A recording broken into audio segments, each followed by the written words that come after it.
just as joy. This is not a real person. They know that these are not real people, right? Why does my vote count the same as theirs? This woman lost it in the Polynesian heritage of Moana 2.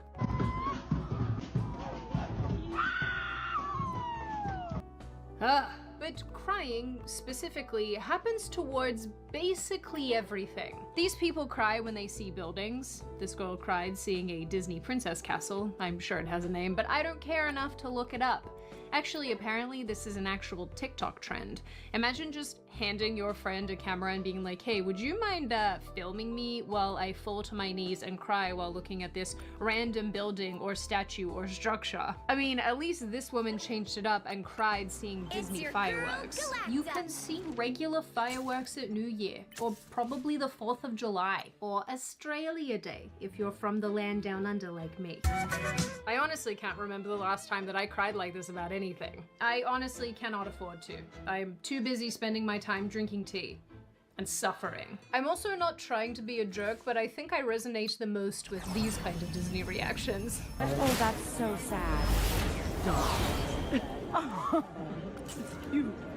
It's I thought it would be bigger than that.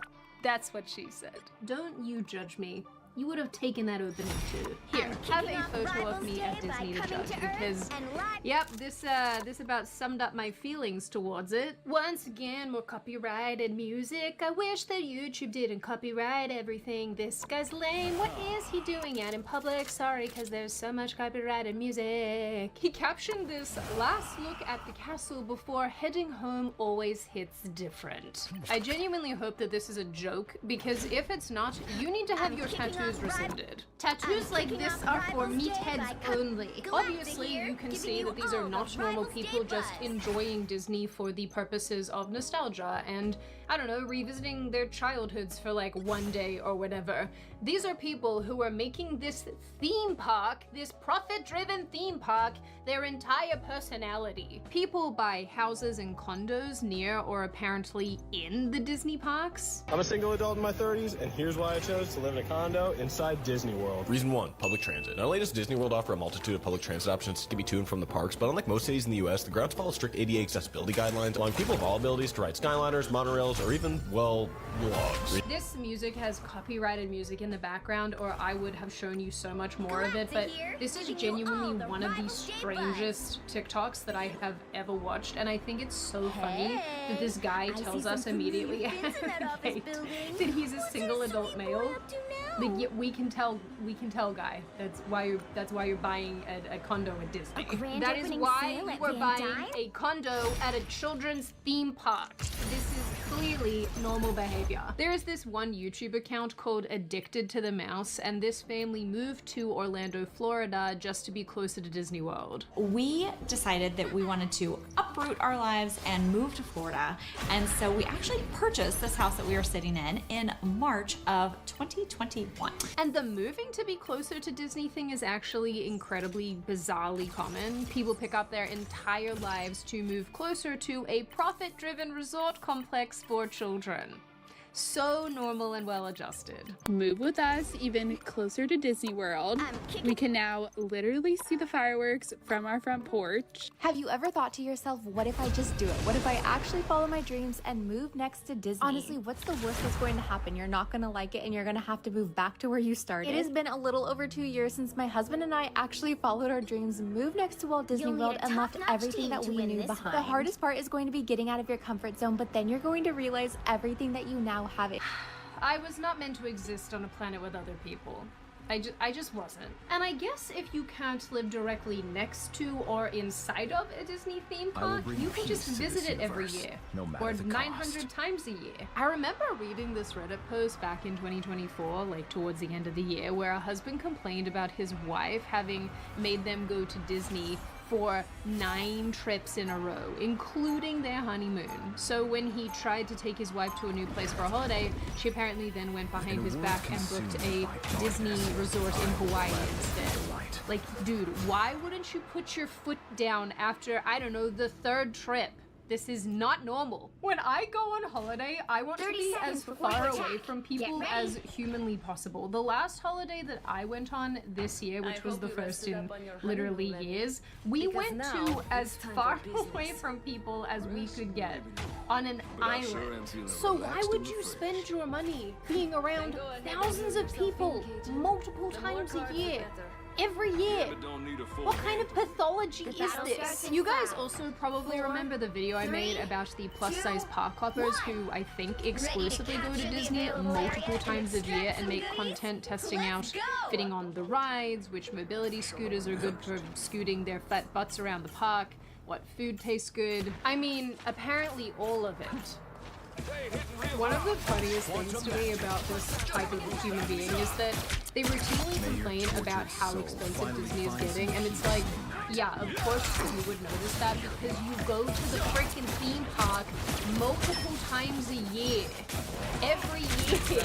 You're like a drug addict. You're forking out thousands upon thousands of dollars to go to the same place every year to feed this addiction that you have. I'm not buying Lightning Lanes because they used to be free. On principle, I'm not staying at a Disney resort because we used to get perks included that are no longer included. People will quite literally go into debt trying to afford Disney's yearly membership passes. When I was in nursing school, we said... We're talking about Disney right now? We're having a conversation about Mickey and his little mouse? What are we doing?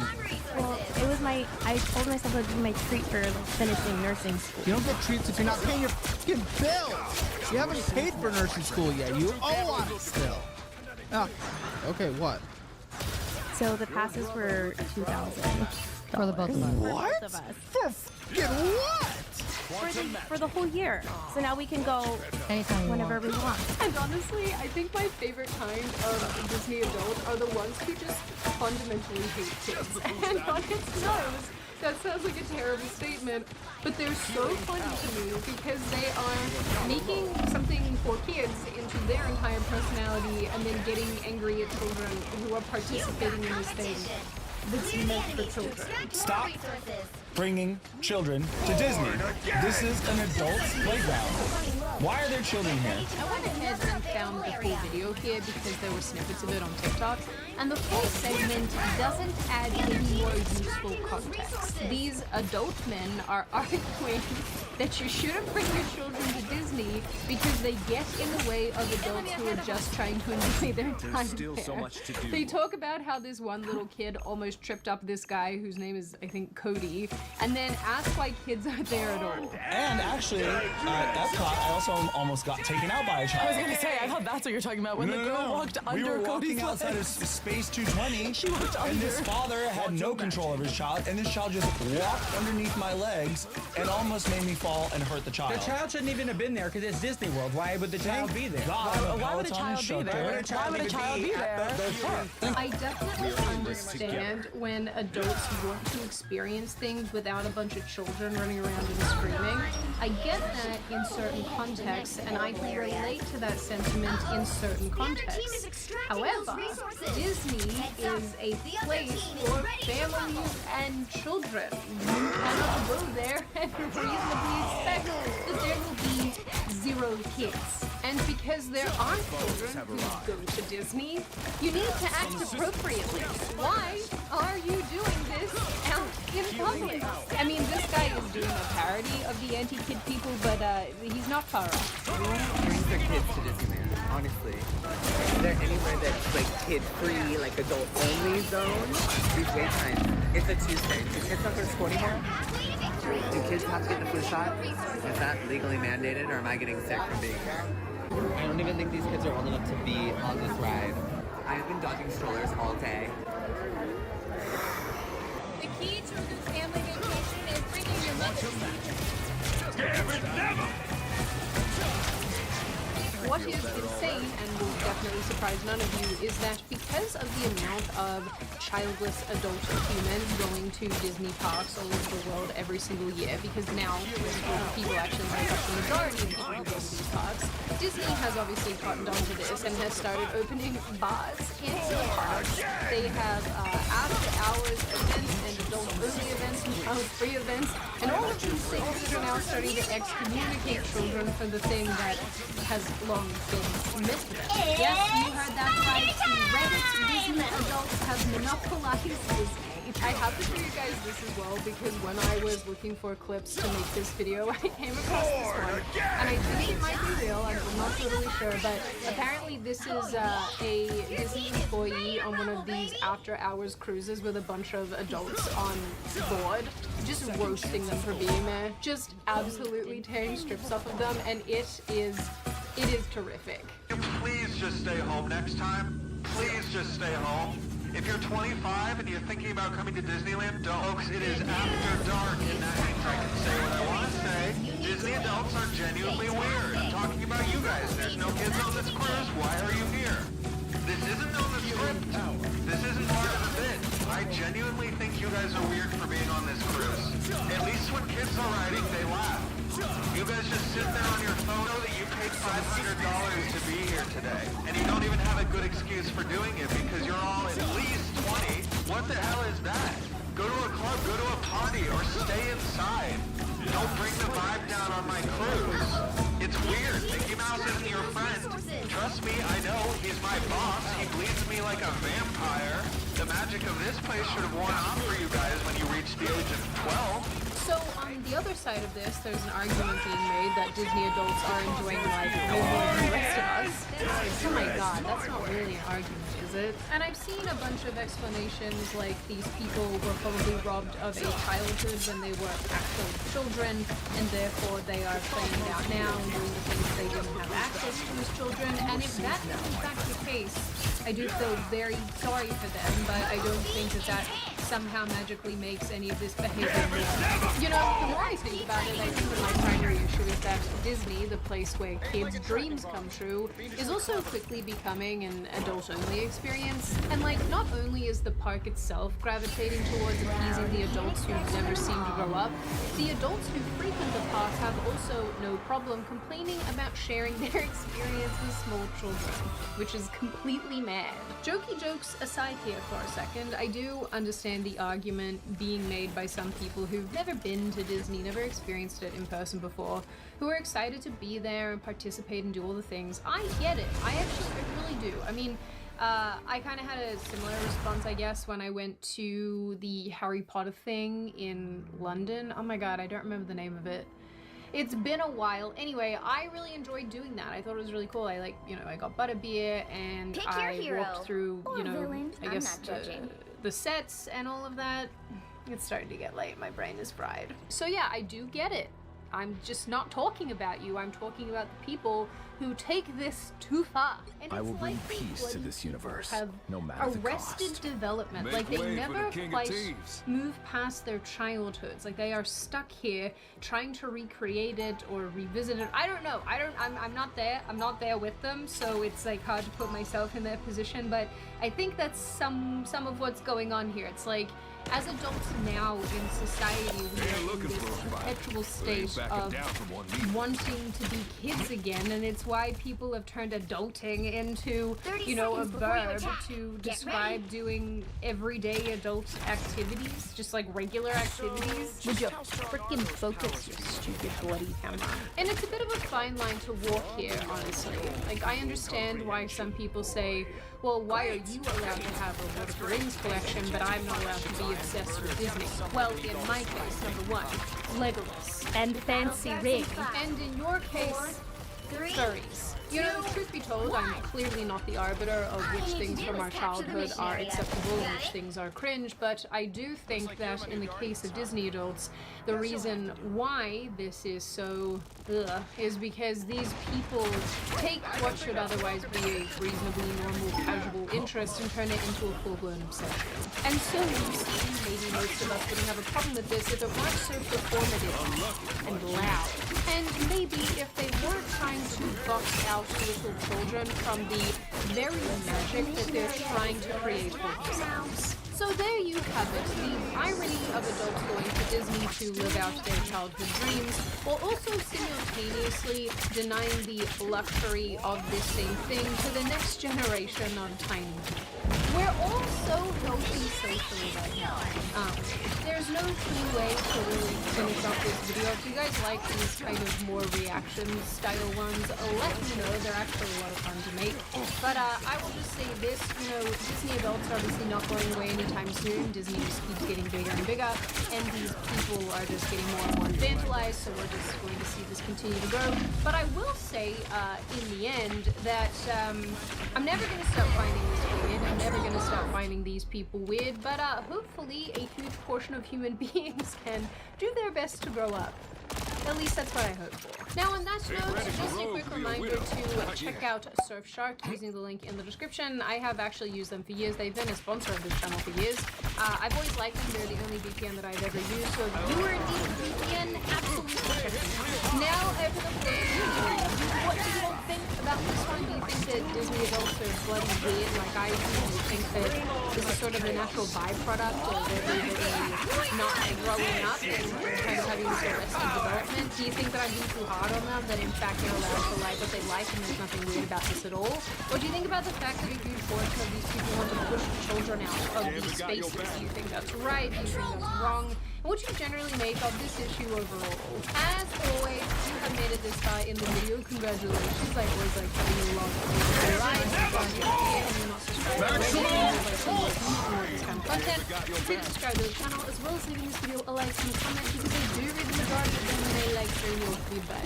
Laura Smile, PlayStation while making choices, and if you are watching this on Thursday or Wednesday night, happy Thanksgiving to those of you in the United States. I hope you have a wonderful day. Make good choices, make very good choices, don't do anything stupid or silly, and I will see your wonderful little faces in the next video.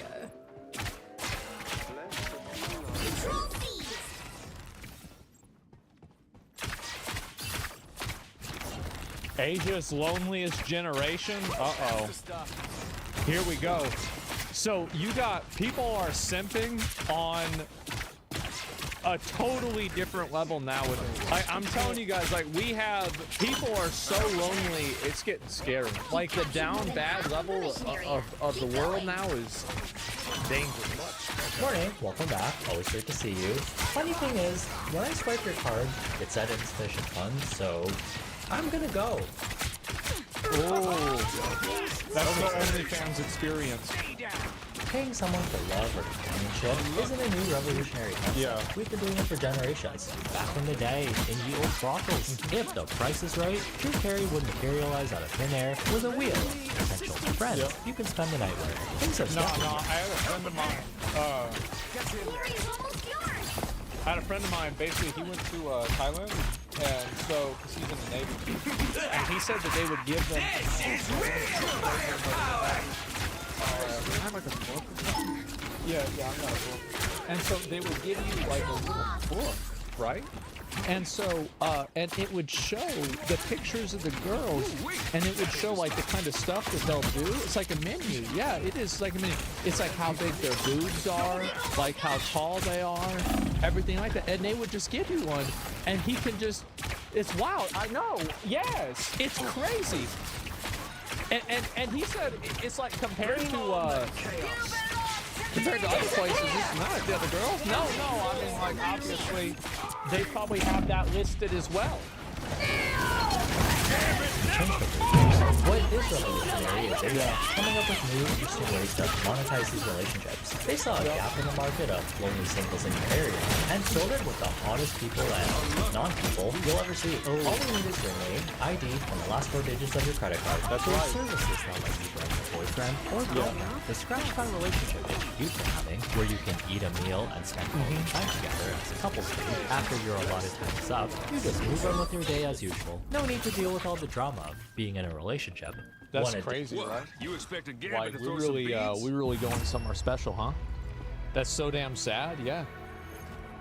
That's right. Experience where you get to interact with many attractive hotties in one sitting, check out these NPC theme parks. Asian guys who look like they came straight out of a video game are just strolling around, waiting for you to hit the A button so they can start their NPC dialogue with you. Yep. Well, now that I'm looking closer, not a whole lot of talking going on. Oh my god. That's right.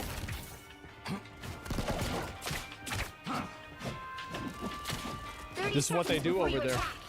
What the fuck is this?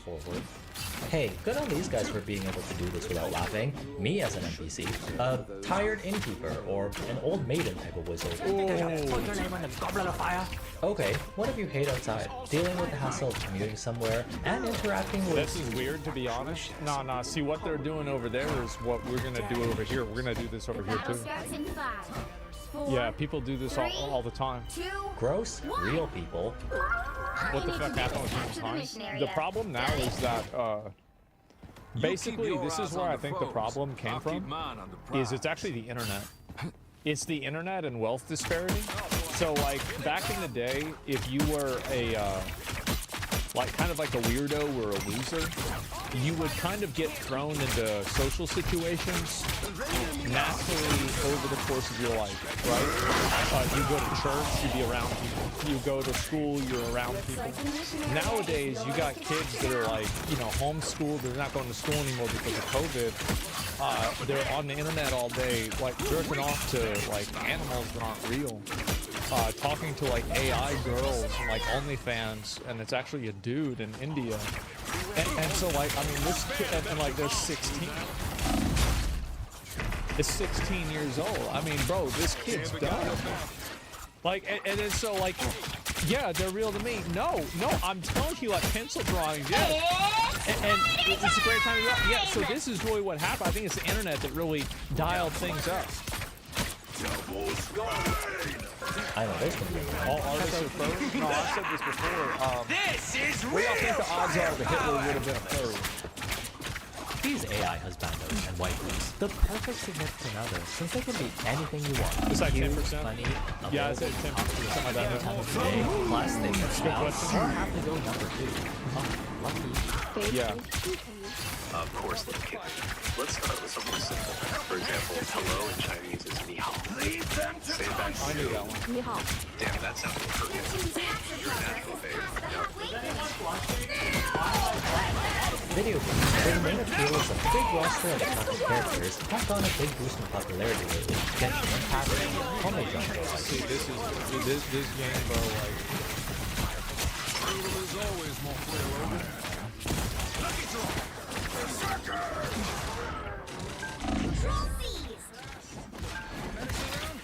Like Love and Deep Space, breaking the big bucks in double digits. I'm talking like 30 million USD in just 1 year. These sexy and this game, I actually knew a girl that played this game recently, and she said it was actually kind of boring. Because I was curious what it was like. Now, I never played it myself. Tectone played this? Of course he did. Yeah, he probably beat the game already. But no, and so this had boring for girls? Yeah, she said it was boring. Pictures of Pixels can already retire at 8 months old. Damn, what are these people paying for?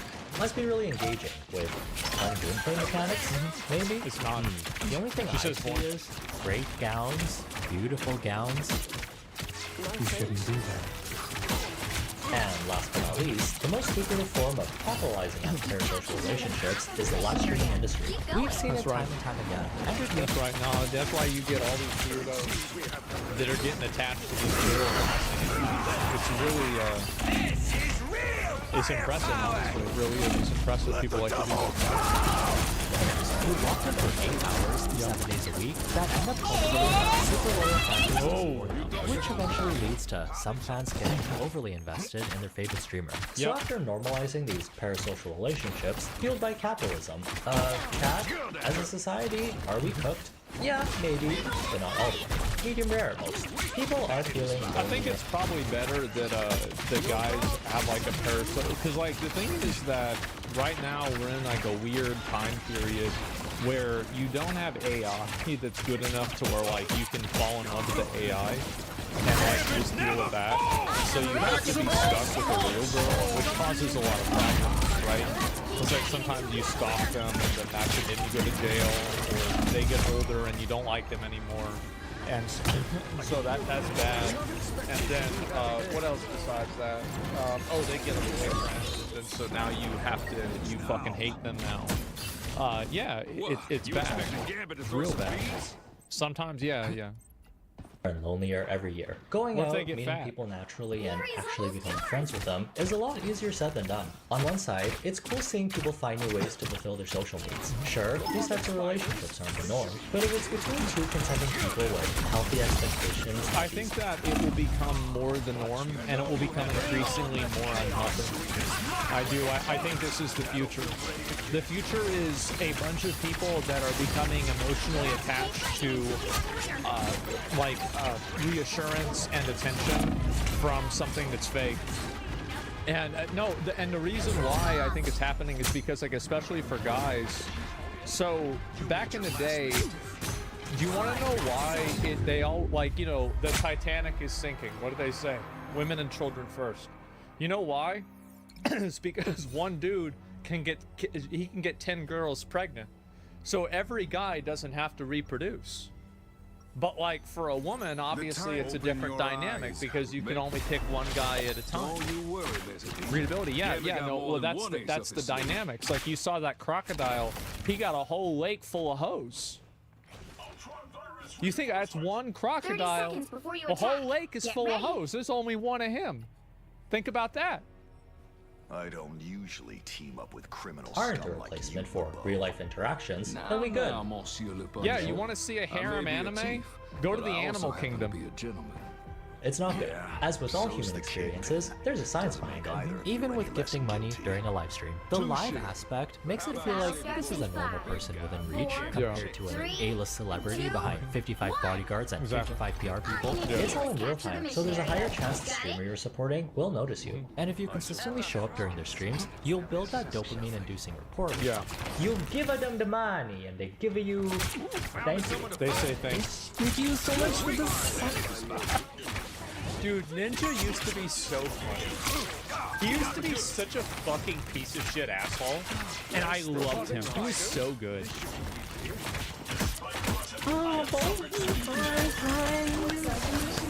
It also feels like you're in an exclusive race. Yeah.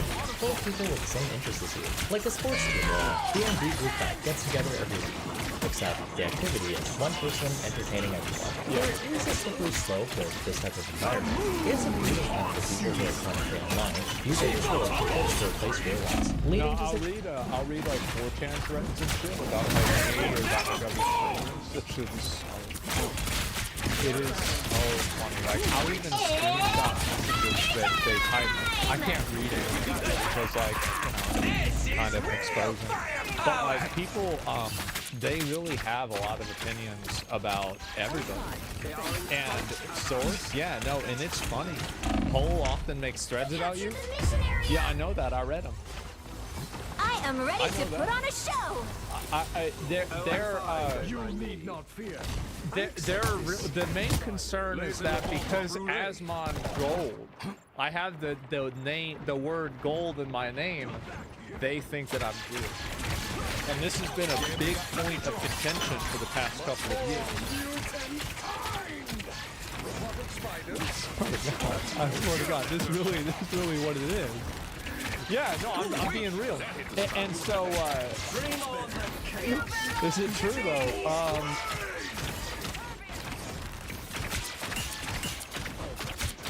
German. No.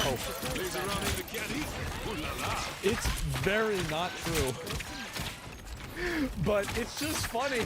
It's really funny to read it. Situations where someone goes overboard with their affection lead to one-sided commitment, like that man who sold his baby for $16,000 to a couple looking for a dog, and then blew all of that money on tipping live streamers. He was arrested afterwards, since this whole thing was very illegal. He traded in... I mean, if you bust a nut and get paid $16,000 for it, I feel like that's not a win. I mean, is this guy really a loser, or is he a winner? I feel like he's the only one that's coming out ahead. I mean, really, like, damn, he didn't even have to, like, that's because he's a guy. He sold a child? Oh, right. That's, yeah, you're not supposed to do that. Okay, alright, let's pretend like we give a fuck. Oh, wow, that's so terrible. Oh, no. God. Oh, wow. The humanity. Child like you shouldn't do that. End up broke and in jail. Just because you can have a kid doesn't mean you should have one. You can't even relax, even as a baby. You gotta lock in at all times. Many people are an easy target for these types of business models, where you have someone keeping your company in exchange for money or your time. There is promise of a type of privacy when you become a fan. This is why I don't take donations, by the way. Because you take donations, it's how you get attached to you. And people think that they give you money when they bro, I don't do that. Like, I would just rather not have the money. Yeah, no, it's because I've seen this happen a lot. I used to take donations because, like, we got a lot of money. We got a lot of money from donations back in the day. But, yeah, it's just annoying. That's it. What about Wild Gold? I'll take that. Yeah, that's fine. Are subs like that too? I mean, a little bit, right? But, like, that's why I don't really spend a lot of time, like, talking about it or giving a fuck, right? It's whatever. Influencer you interact with daily. Sometimes it's scary seeing how easy it is to escape from the sucky parts of life just by using the internet. Comto, a 32-year-old fan, there it is. Yep, he's cooked. He's done. It's over. It's already over for him. He's done. Home with his parents in Miao Lai, Taiwan.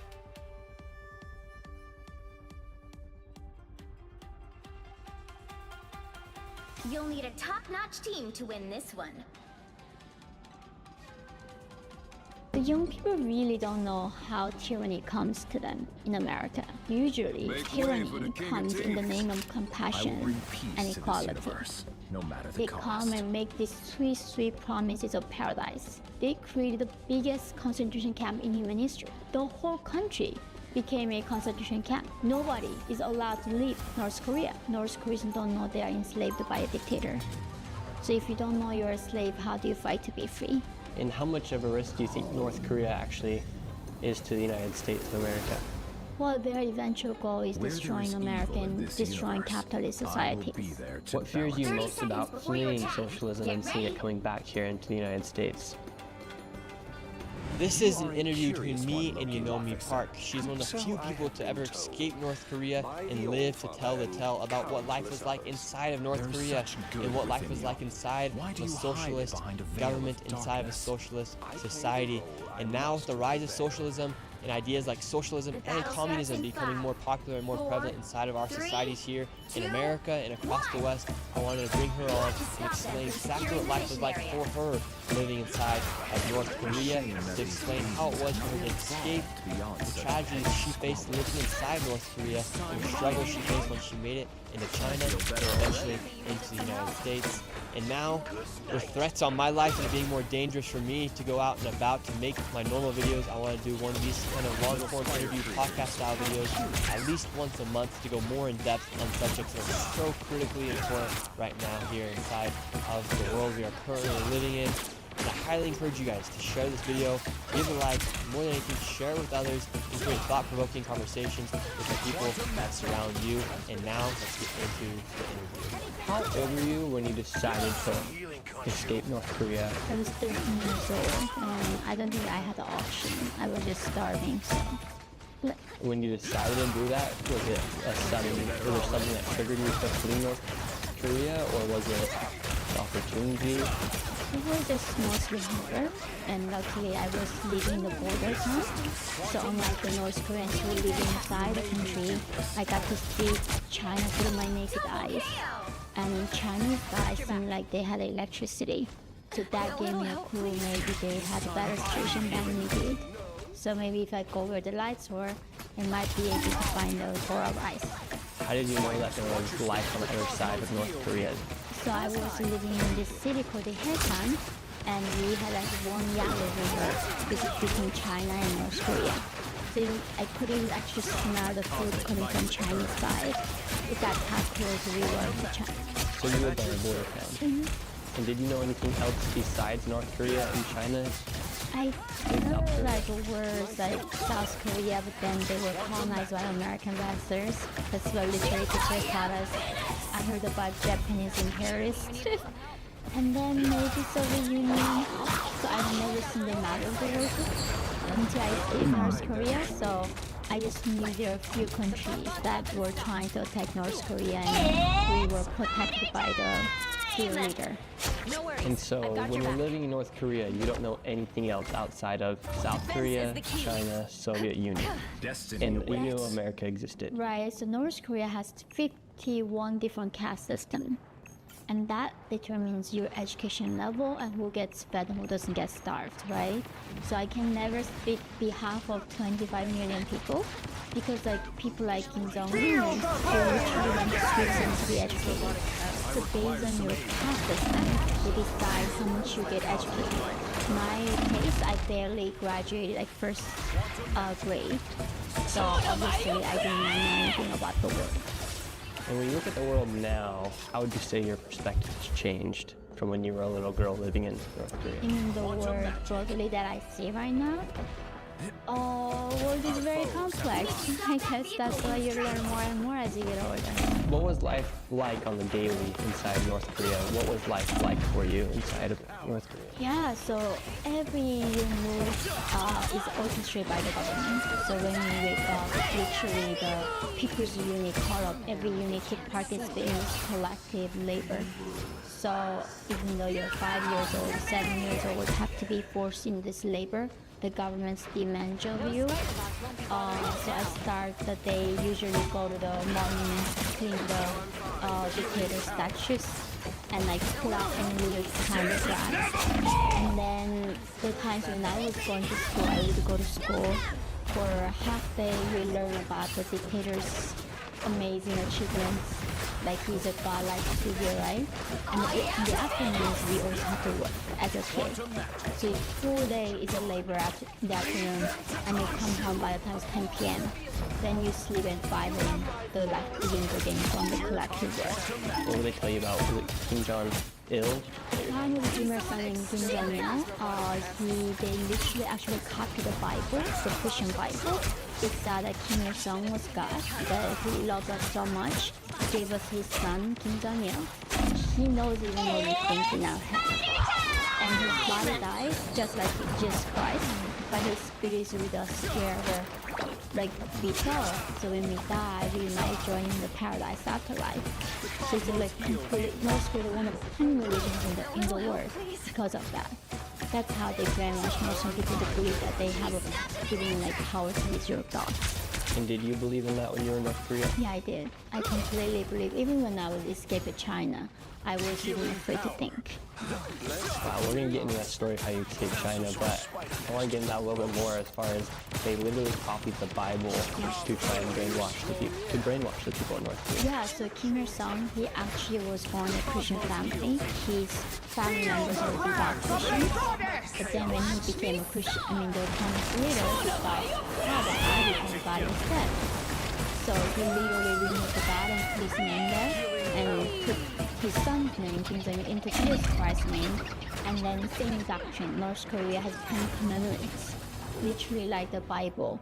And every week, instead of the confession time, we have a self-criticism time, where we have to repent our sin.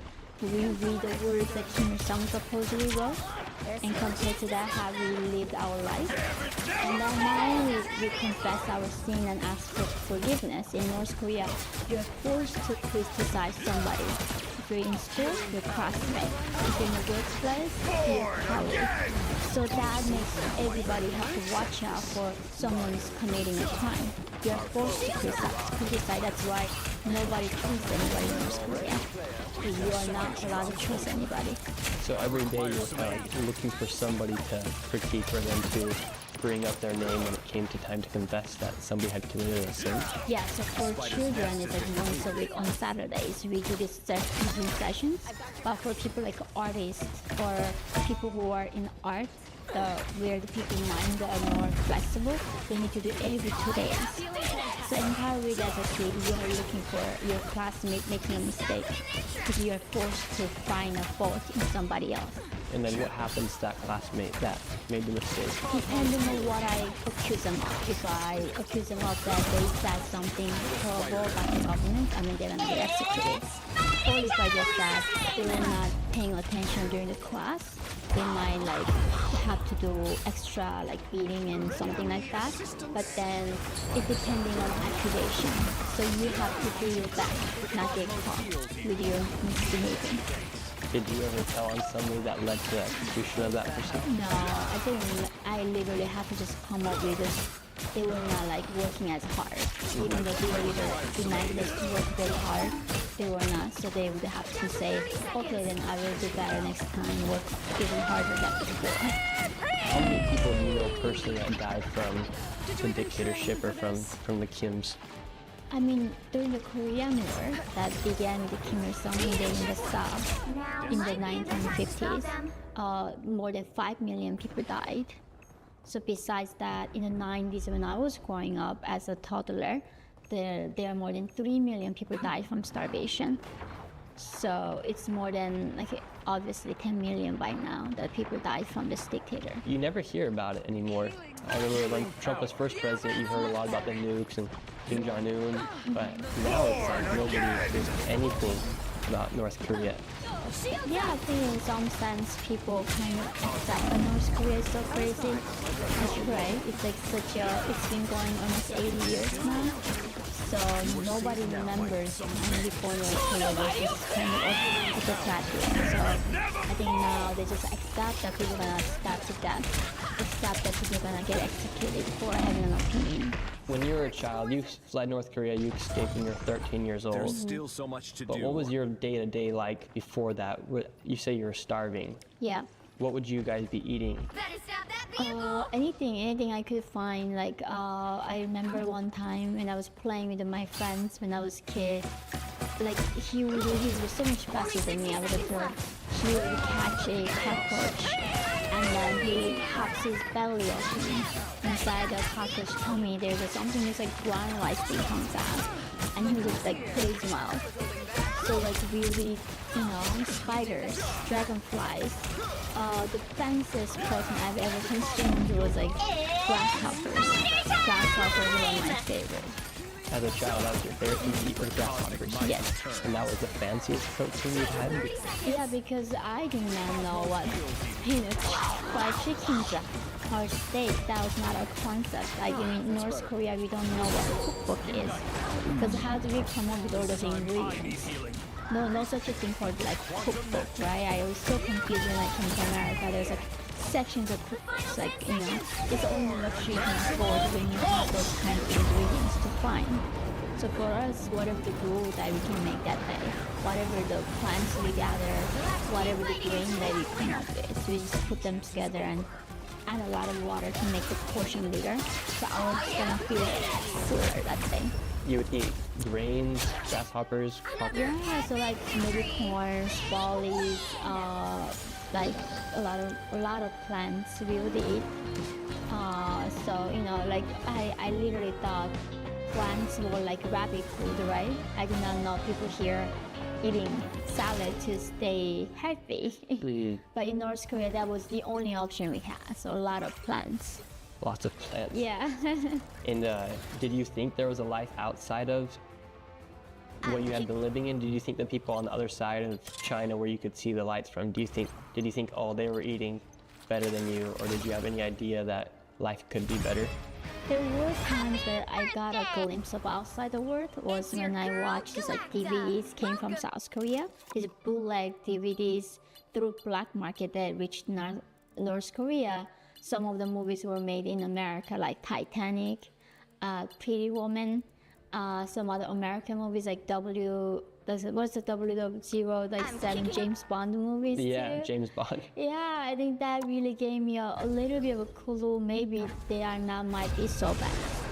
But the government brainwash you so much. They say the outside world is like corrupt capitalist societies where children's organs are harvested out of them. Children are begging on the streets. Like, we are so lucky we get to live in the socialist paradise. So there's no way of confirming what I saw on the side. So meanwhile, you're starving, but you still think you're privileged. We still think we have nothing to envy. That's a song that we were forced to sing every day in North Korea. It's called Nothing to Envy, because we live in a socialist paradise. Everything is perfect, and I actually believe that. And this is a weird part. A lot of people are asking, when you had your brains, how would you believe that you're literally starving and there are dead bodies everywhere, right? But Georgia, what about this double think? The ability to have two contradicting thoughts at the same time. The one, that you believe that you live in the best country in the universe, and second, you still know that you are starving. And still somehow humans are capable of believing in both at the same time. Were you starving every single day? So it's like I do think I had more food before my father arrested, because he was working the black market, and then he got caught when I was like 7 or 8. That's when really my life came down to that place. But even when he was North Korean standard doing well, it wasn't like I was eating meat or fish. I was having some like maybe rice and then cabbage, pickled cabbage. And that was like the biggest privilege that North Koreans could afford. Some cabbage and pickles? Yeah. Man, when you come here to America, do you feel just like so blessed with what you see? When you see somebody complaining about, oh, give me an extra scoop at Chipotle, are you like, what are you complaining about? So actually when I came to America, I did like a missionary work. I would serve the people who were in Georgia, Atlanta at the time. And we would go to homeless shelters and clean their beds.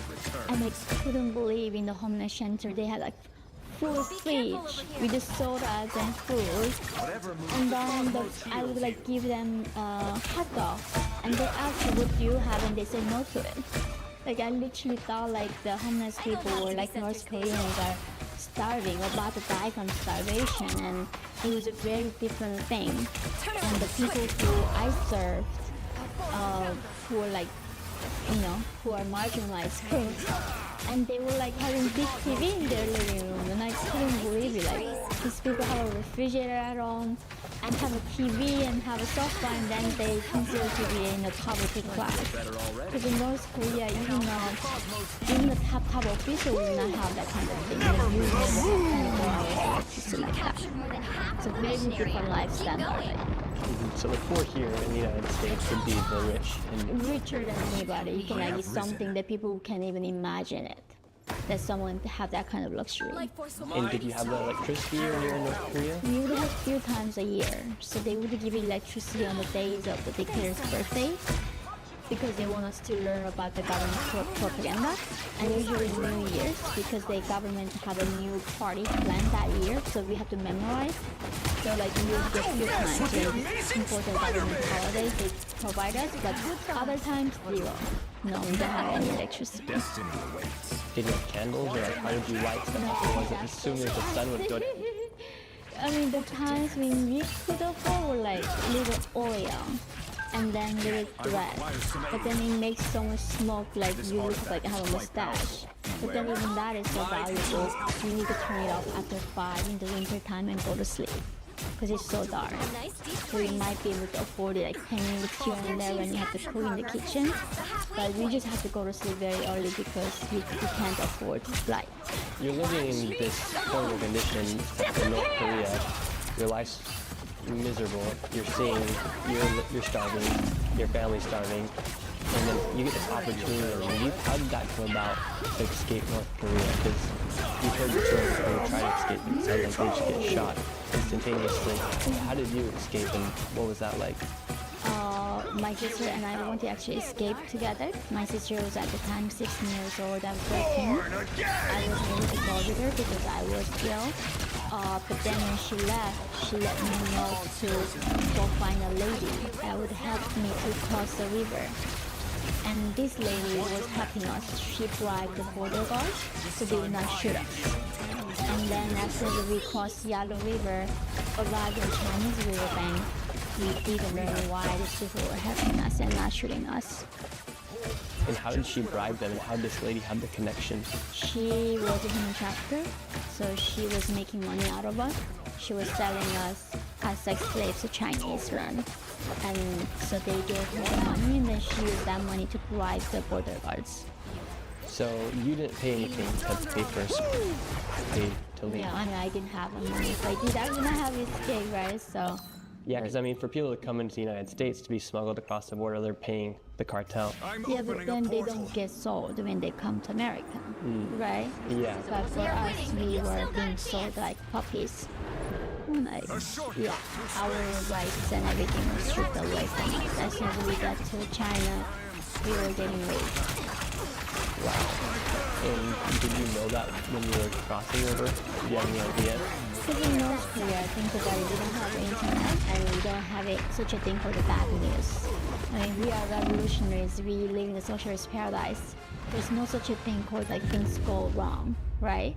So news is always happy news, fake news. So I did not know the term called human trafficking. I never knew how is it possible for a human to sell another. Like, and I'm not a chicken, like how is that possible? So I did not know that that was a thing. When I got to China, I learned that that was human trafficking. What was the night like when you left? It was very cold. I left in 2007 March, and end of March. It was freezing, so thankfully, because of that, the river was not frozen. Like it was still frozen. We were able to walk across the frozen river. We didn't have to be in the ice. And who did you cross with? With my mom, and then with the guy who was transferring us to Chinese worker, and he still didn't tell us that we were going to China to be sold.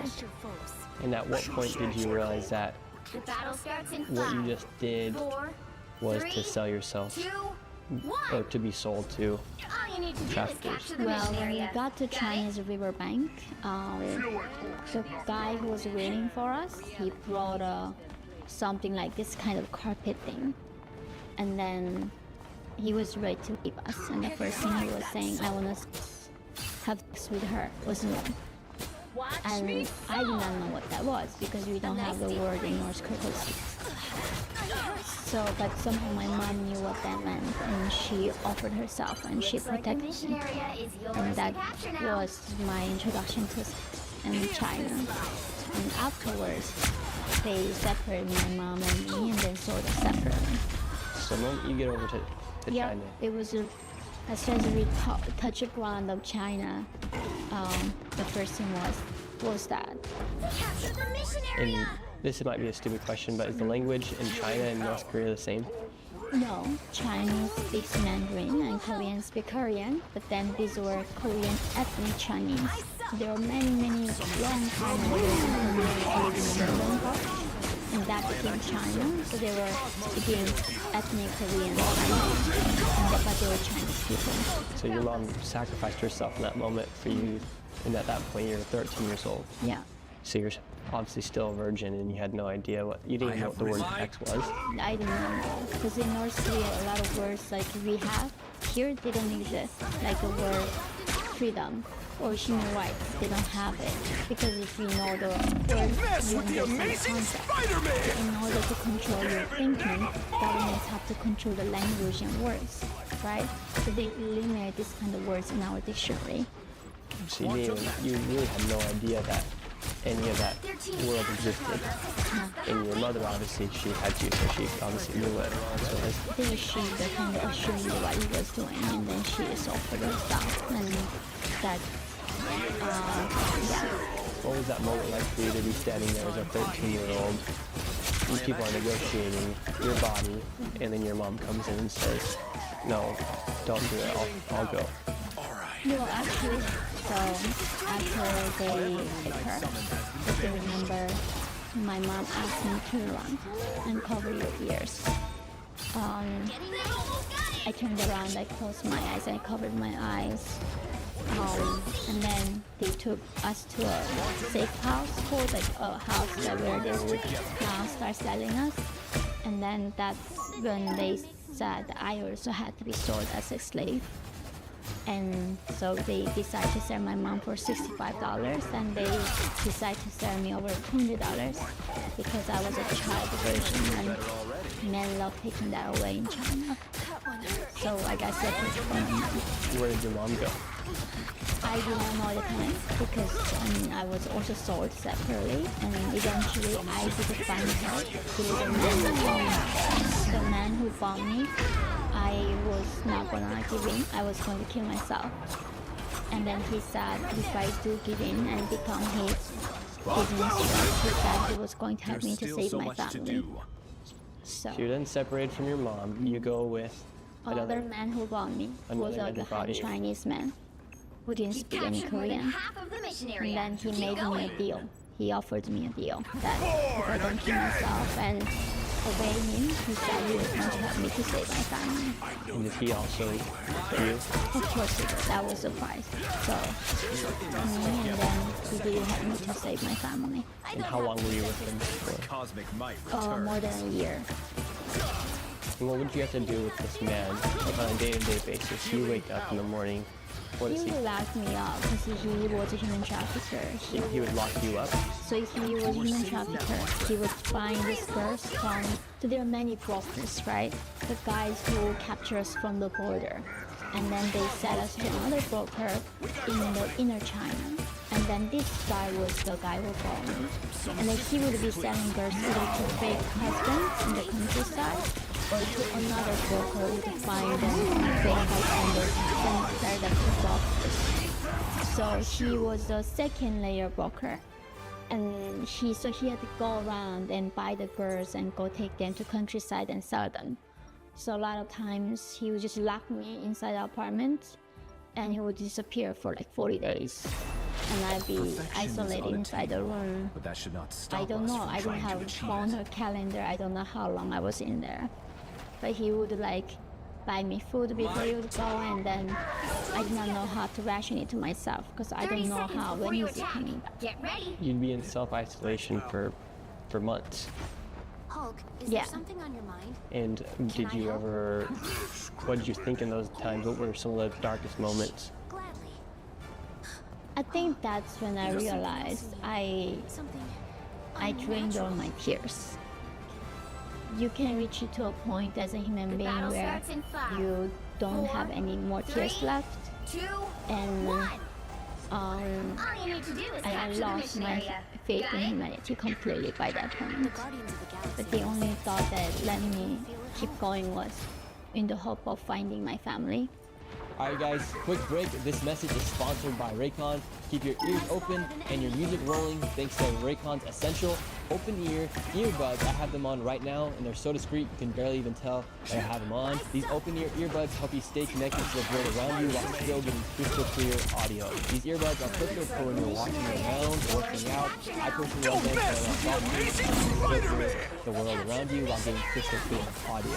On top of that, they're lightweight, super comfortable, and you don't have to worry about them falling out of your ears because of the angular hook that they have right on them, so they will never fall out. Look, I can just shake my head and nothing happens. You get 36 hours of battery life, and the audio quality hits just as good as those big brands, but half the price.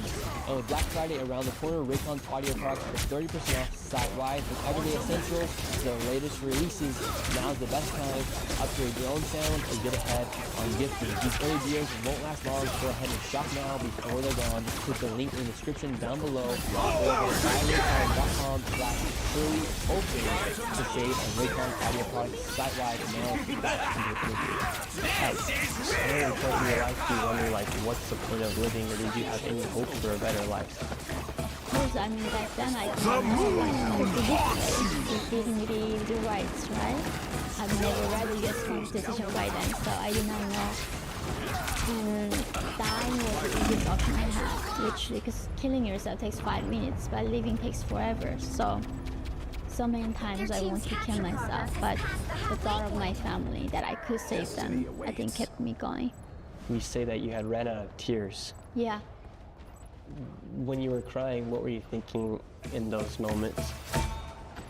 I think I thought mostly it was very bad, right? I had nothing to eat. Literally, hunger is the most devastating when you go through starvation.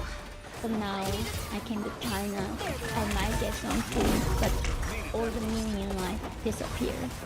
I was not even free to go to the bathroom on my own. So I think, like, yeah, I just literally realized somehow the North Korea and China was what the whole world was. I thought China would be a better place, and I didn't expect it to be so bad. And so you, at that point, did you think, like, why did I even leave North Korea? No, because if I didn't leave, I would be dead by then. I would not survive. I was starving, and you can't survive when you don't eat. So it was still, China was in some sense better than North Korea because at least kept me alive through, food. But North Korea, that was not even guaranteed. Who are these men? You say they're farmers, and why do these farmers need women?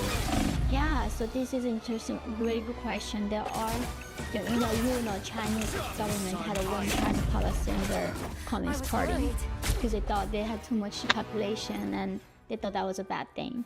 So they limited people to have only one babies. And a lot of people kept the boys and killed the girls. So now these people grew up, became adults, and they are not enough room to go by.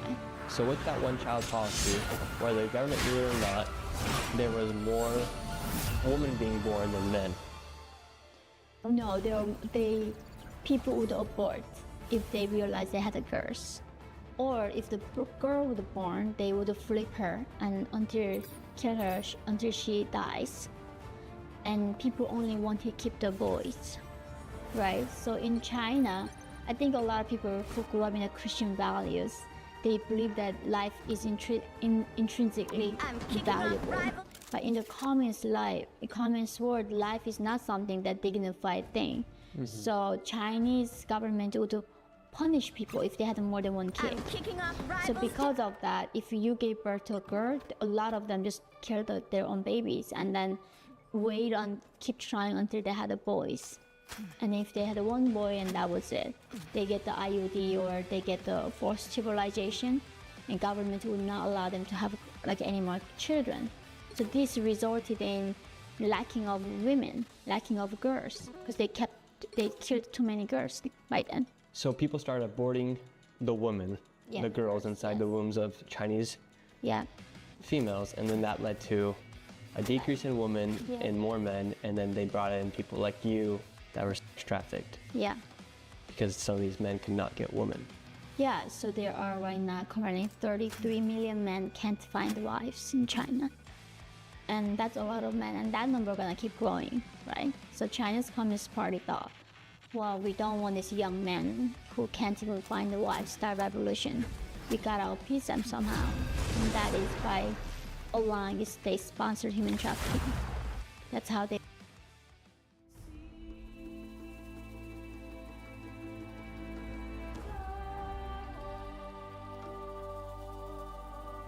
Washington, D.C., 2 National Guardsmen were shot point blank, apparently in critical condition.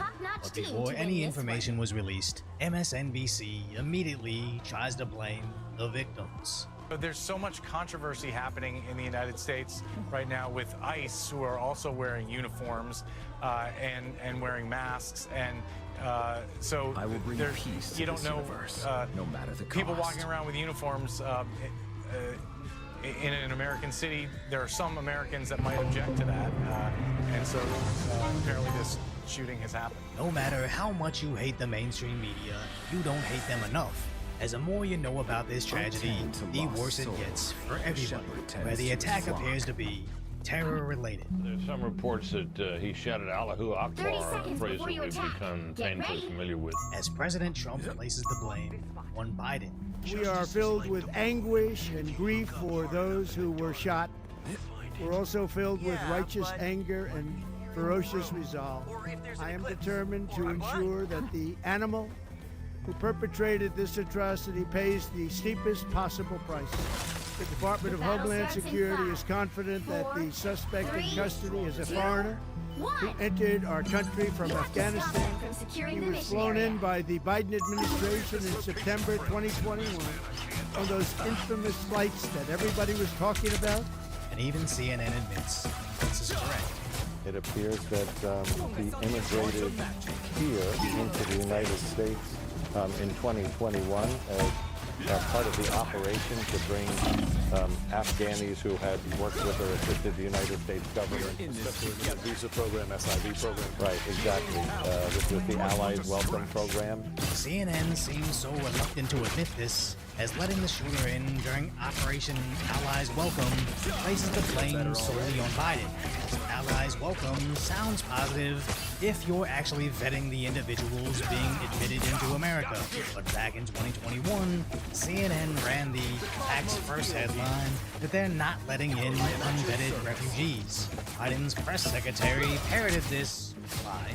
Previous arrivals of large numbers of refugees from different parts of the world, normally there may be a handful, small handful who are eventually deemed a security risk of some kind. What reassurances can you give? I can absolutely assure you that no one is coming into the United States of America who has not been through a thorough screening and background check process. Biden's Homeland Security Secretary couldn't verify if they were being vetted. Of those that are evacuated, how many of them were vetted before they got on the plane? Senator, it is our policy to... That's a simple question. How many of them were vetted before they got on the plane? Out of Afghanistan? Yeah. I cannot speak to that, but it is our policy. So you can't tell us how many people were vetted before they got on the plane to come to America? For the United States, it's our policy to vet and screen 100%. So 100% of those people that got on the plane were vetted. That's your testimony under oath? It is our policy to do so. That's not, I don't care what your policy is. I'm asking how many people were vetted before they got on the plane. Do you know that? I'm talking about people that got on the plane at Kabul Airport. Don't mess with the amazing I can't speak to that. Well, that's okay, good. And a Republican senator actually confirmed they were just packing the planes full. Later, that DHS head said he was proud of this.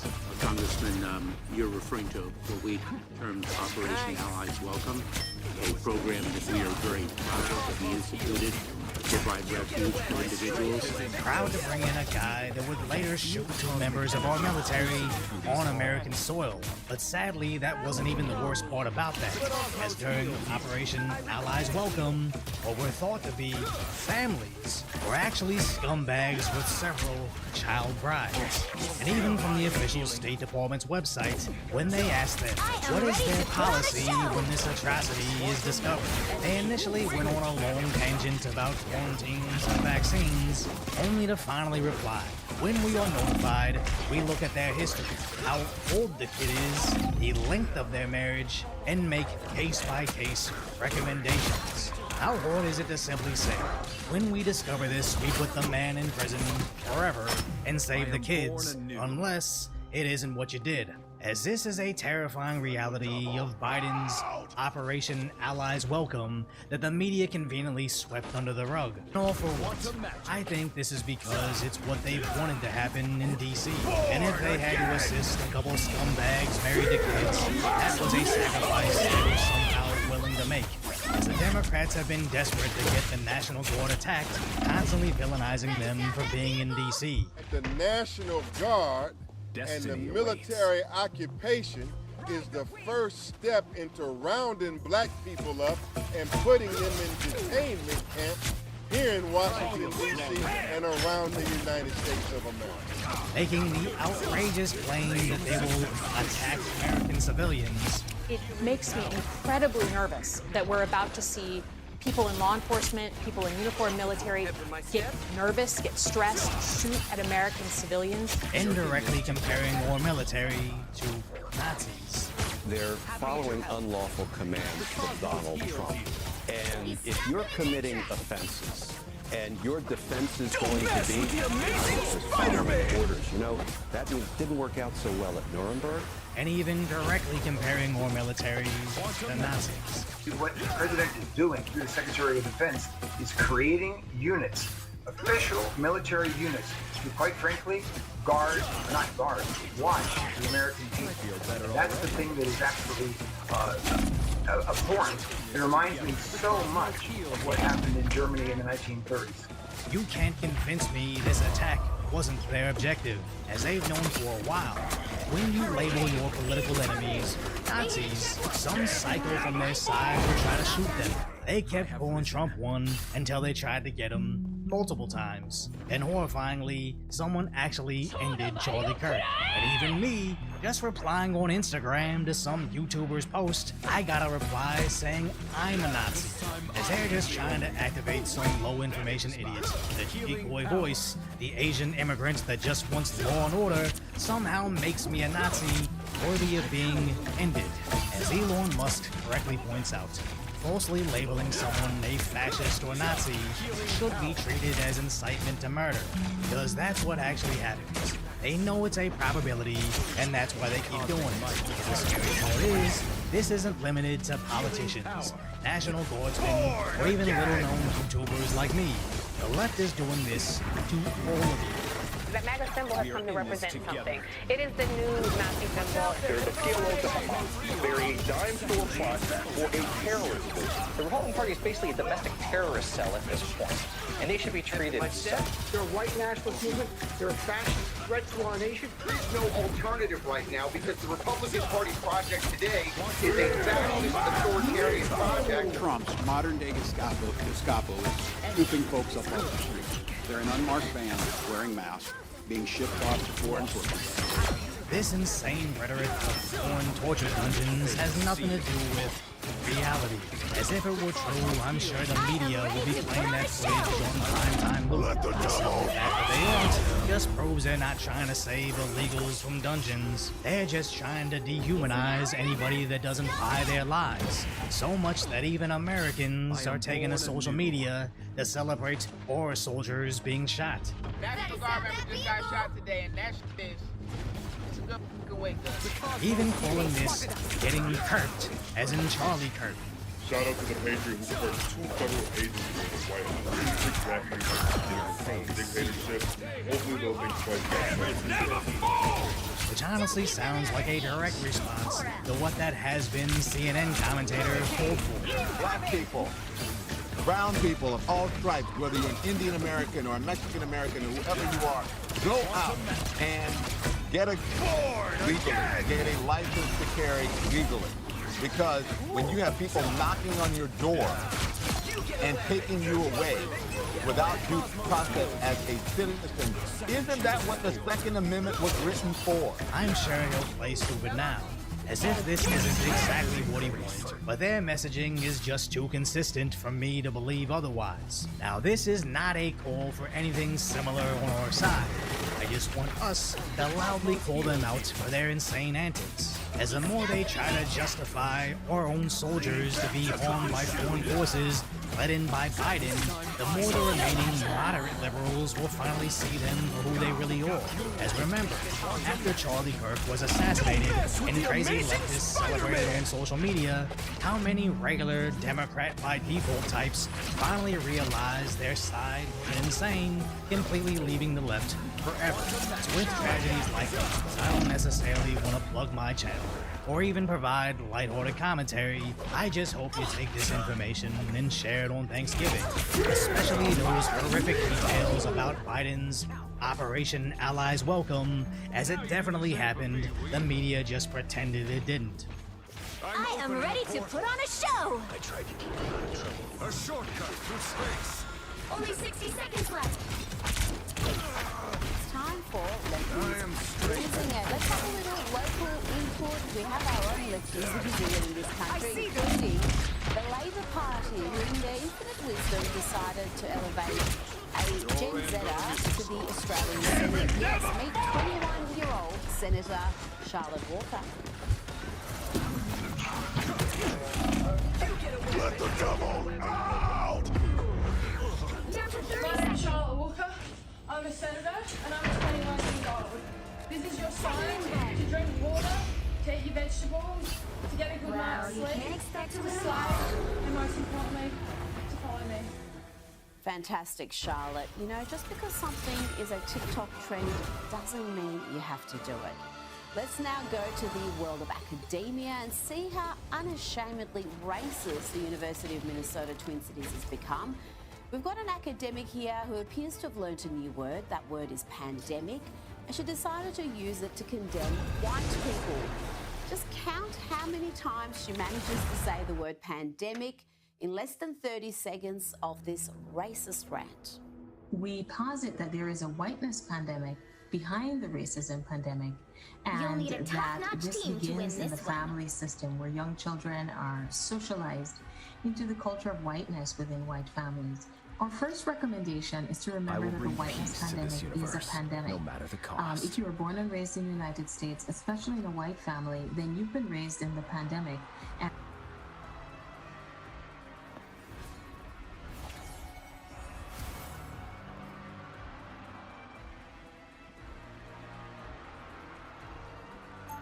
Hey, what's up guys, Riv here. Sorry for the lack of a VTuber model today. I'm currently traveling and using my laptop that has the processing power of a potato, so no model today. But of course, we're talking more about these two individuals, Hasan and Pokimane. Yes, they have completely snapped. They have lost it. Okay, I don't know if they're like insanity cycles are linked or something, but recently, it's like every time Hasan does something stupid, Pokimane says, hold my beer, I'll do something stupid too. And what we're going to look at today, involving Hasan at least, is some major crash outs. He tried to share his political wisdom on a YouTube collab, and he's getting absolutely roasted for his takes, especially his takes supporting communism. And then we're going to be looking at him basically admitting he's grifting and he's bored of his own grift, and then we're going to see him crash out at his own community. It's a whole mess.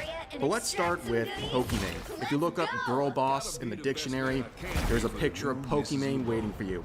Now, recently we talked about this clip right here with a very unfortunate still for her, where she gave some advice on how to handle breakups and move on, which, as Nuts points out here, it's very simple how a lot of people are responding to this. Basically, nobody wants advice on relationships from an unmarried 30-year-old who virtue signals for a living, okay? Nobody really cared. But she's gone back. Now, there's like 3 stages to what Pokimane's been doing the last couple of days. That first one, I guess, was like her desperate queer, trying to give advice, and now we're in the next stage, which is acceptance. She's basically come out with a clip saying why she isn't married as a 29-year-old public figure. Here's why I'm not married yet. My parents keep asking, so I'm just gonna send them this video. 1. Dating or being a public figure has its difficulties. If I go on a dating app, I'm either bombarded with people asking if it's really me, or I get banned because they think I'm catfishing myself. Meeting up with a stranger is risky, but even more so after instances where a guy will pretend they don't know who I am, and then I find out they're me all along. I also think that as a career-oriented woman, I don't want to settle for someone who's insecure about what I do or wants to control me. I guess you could say I'm on a romantic cool-down of sorts. And lastly, I simply didn't feel as that at the right time or opportunity to get married in my early to mid-20s. I'm sure I'm not the only one. Between the pandemic, the economy being in the toilet, and there just being bigger things to worry about, it's kind of nice to see that people aren't rushing into marriage like they used to. The level of coping is through the charts. Like I said, we're in the acceptance stage right now.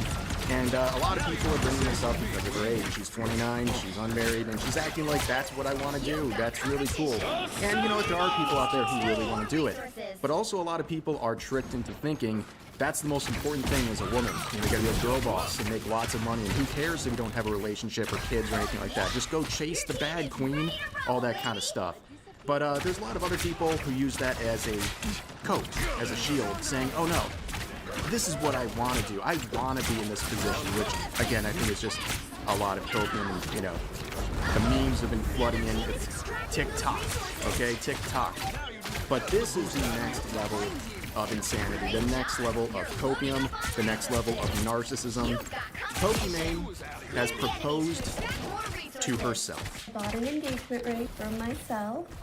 Okay, but you guys told me to. In the comments of my last video, you guys kept talking about a ring. A lot of you were saying, you'll just go get one for yourself. So that's what I did. The ring at Volkry that I just fell in love with. It felt like way too much to get for myself. But then when I thought about it, I was like, I hope someday I actually get engaged. The person that you are engaged to the most in your entire lifetime is your damn self. So why shouldn't I get this ring for my damn self? So, this is me proposing to myself. Damn! Will I be with you for the rest of my life? Well, yes, I have no choice. But yes, Okay, if we can find a picture of Pokimane and we look up girl boss in the dictionary, we can add narcissist in there too, because this is absolutely insane. She literally is engaged to herself. Now, there are some like schizo theories out there, right? Some people are saying this is a 5D chess move, where basically she's actually married, but she's hiding this, concealing it from her fan base, so they keep simping for her. That's a tinfoil hat conspiracy, but I have seen that, but I don't think that's really the case.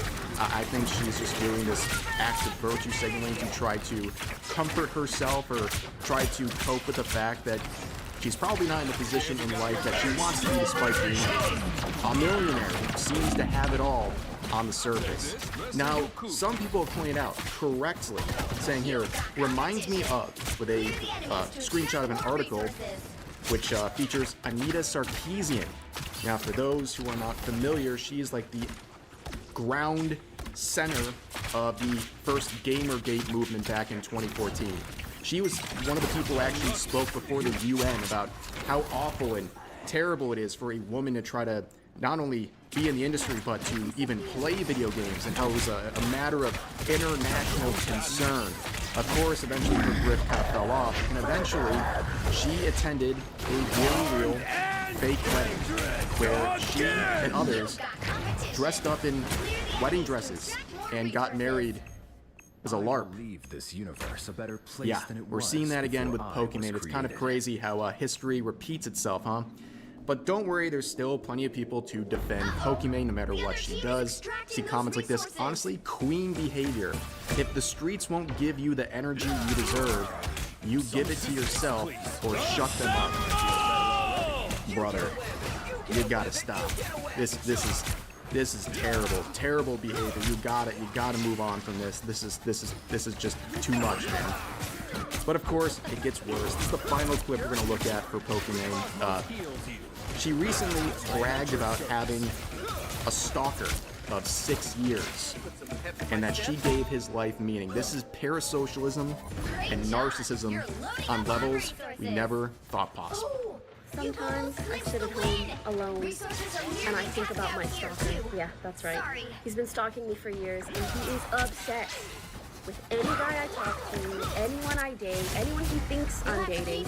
I swear, if I post a photo with my dad and I don't say it's my dad, he's in that guy's DMs talking about me. Whatever.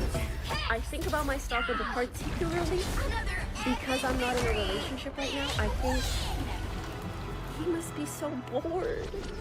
He has nothing to obsess over. I give his life meaning and I'm giving none. This season of my life is not giving. I've had a stalker for 6 years, and I give him hope in his life, and like, I have a stalker of 6 years, and I gave his life a meaning. Weird flex, but okay. Yeah, this is totally not deranged behavior, and honestly, at the end of the day, that stalker's probably quite a weirdo, but hey, you know what? He probably didn't marry himself, so at least there's that for him. But let's move on to Hasan Piker, as we all know, is making his propaganda trip to China, where he's been getting praise from the Chinese state-run media, where he tried to, in an interview, prop up China and say it's misunderstood, and he's here to show everyone how great China is and their regime. And then we have the official Chinese embassy in United States account do a peeking eye emoji over that interview. Who else would something like this happen to in the streaming scene, where you have the literal Chinese media and the Chinese government praising you? It's absolutely insane. But let's move on to some more insanity coming from this trip. We all know he is simping hard for communism. He has drank the Kool-Aid, you know, the millionaire socialist, the champagne socialist, if you will. He recently went on a channel called Trigonometry, and as you can see, it's going horrendously. 4,700 likes versus 7,700 dislikes. I've said it before and I'll say it again. This guy is like an absolute destroyer of channels. Anytime this guy collabs, he's going to get them dislike ratioed. It doesn't matter what political leaning the channel has. It doesn't matter what the topic is of the channel, their focus. He is going to be a negative impact on them. And in this video, he goes over his claim that he has no problem with communism. In fact, he simps for communism. Let's give a quick listen to a clip from this video. You said something interesting, because, you know, I was born in the Soviet Union, so we both have direct experience of socialism in various shapes and forms. You talked about, well, there's positives and there's negatives. So is there a country that's done socialism the way that you like? I would say that I am hypercritical of all forms of governance, including the American one. I think that's not a surprise to you guys, right? And in that same vein, I think like there is critiques to apply to all forms of governance, even socialist ones. Yeah. And as far as like getting closer to what I think has been relatively successful, because if ultimately the point of government is to improve the material conditions of all people, on that, I would say China is probably the closest. And there are still plenty of failures within the Chinese system as well, plenty of issues within the Chinese system as well.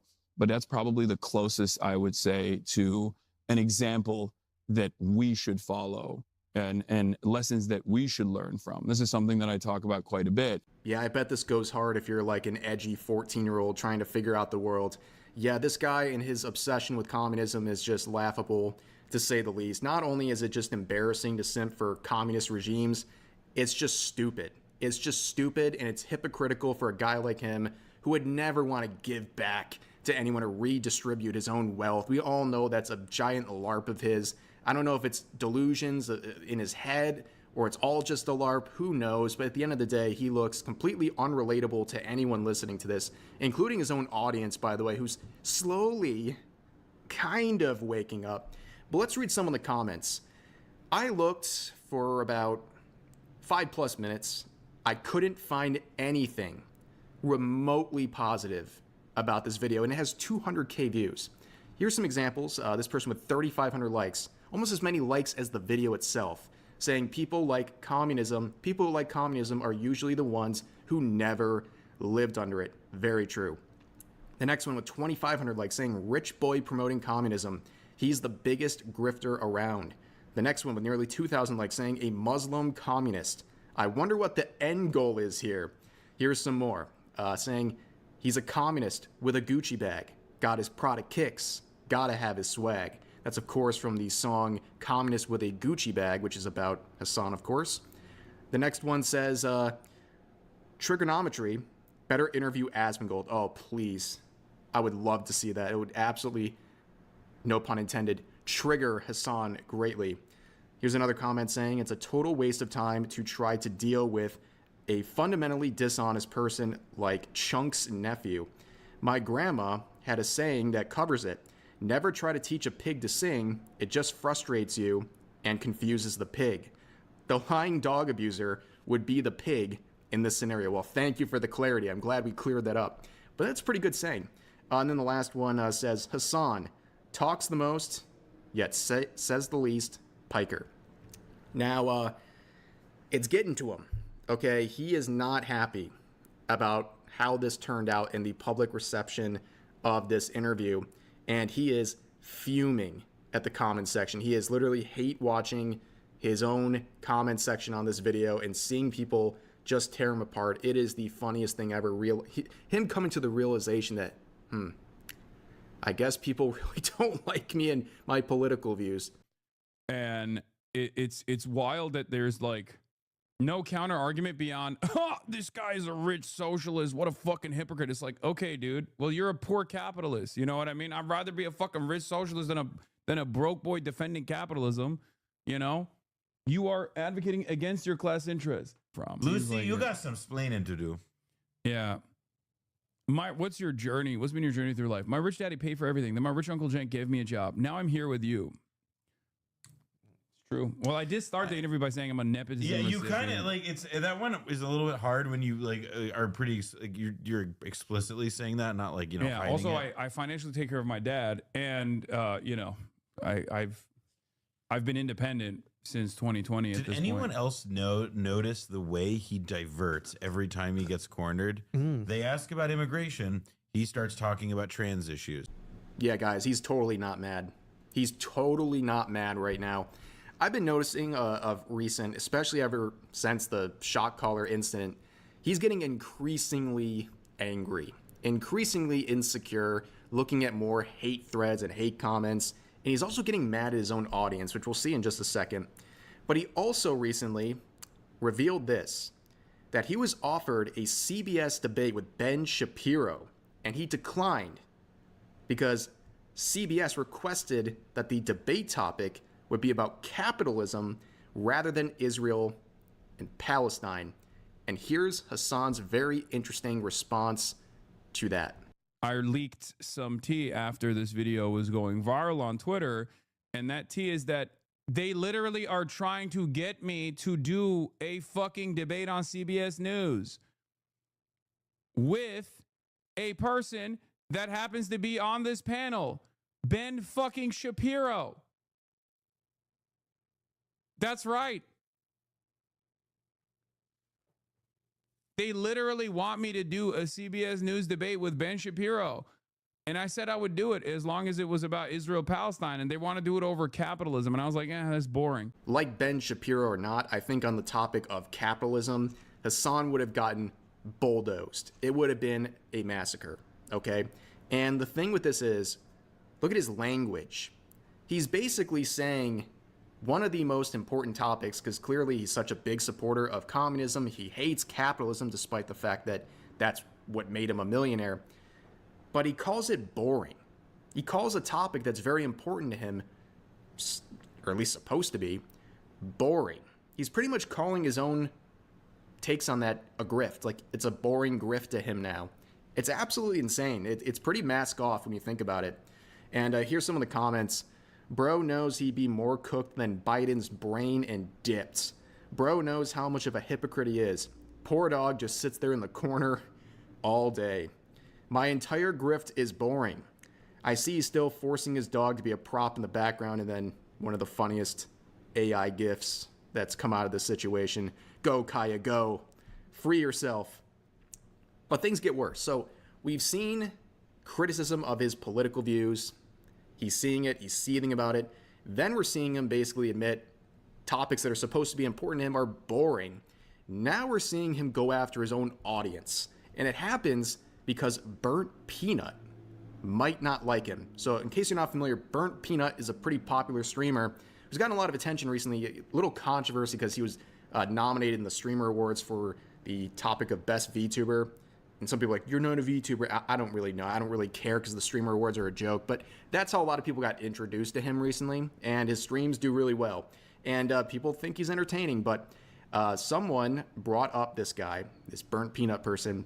And you can watch the level of mental gymnastics Hasan is using to try to act like he cares but doesn't care. And then he scolds his own community. He's almost getting self-aware, guys. He's almost self-aware. Play Arc Raiders with Burnt Peanut. I don't know who this Burnt Peanut guy is, but I've been seeing him on my TikTok feed like nonstop. It was pretty... but this guy's been playing a lot of Arc Raiders. I've been seeing his clips. Burnt Peanut or Butter Peanut. He talks shit about you. Don't play with him. Seni sevmiyor. Bungulator. Oh, he doesn't like me. Oh, I don't give a shit. Oh my God, another streamer that I've never met.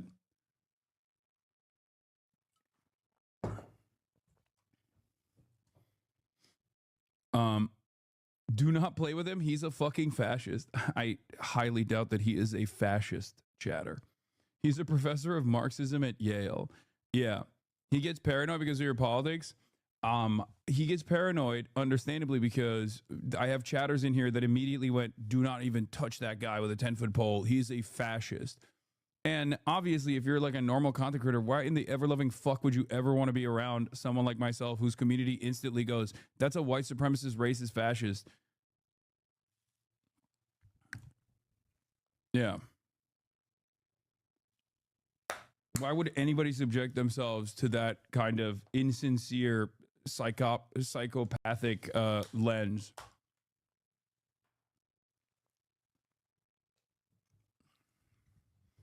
Also, remember, Most people at this point, like their norm politics are basically fucking center right to far right at this point. Nux getting a double feature here, giving a pretty accurate breakdown. I'd love to collab with this guy. Oh, this guy hates me? Oh, I don't care. It's also not my fault. He must hate me because my fans are awful. Zaps dog. Yeah, I'm surprised when he gets angry like this, he doesn't just pull out the shock collar and go to town. But, you know, of course, that wouldn't be real. He'd just be, you know, reaching for his Zins or letting people through his gate, or it's a vibrating collar, or there's no collar at all, or it's Zionist propaganda, or, you know, all the other excuses he's made over the course of time. But yeah, brutal.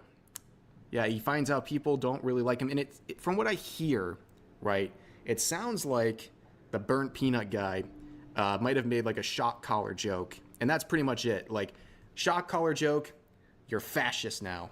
And yeah, a little bit of self-awareness from Hasan. At least he knows his community, because why would anyone want to collab with that guy? Like, politics aside, right? Just forget all of his politics. If you show up in a stream and you've ever done anything that is even a tiny bit wrong in the eyes of his audience, they're going to call you a fascist. They're going to try to cancel you. They're going to harass you, if not worse. So, yeah, I get why nobody would want to collaborate, and he's even aware of that.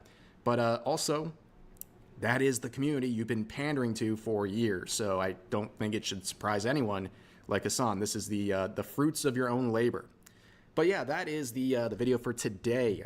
Very interesting stuff. They are definitely going toe-to-toe with who can be the most obnoxious virtue signaler in the last couple of days. But I'm just here for it, you know? It's good entertainment. But anyways, that's going to do for this video. As always, feel free to share your thoughts about today's topics in the comment section down below. Hope you guys enjoyed the video, and I'll see you next time.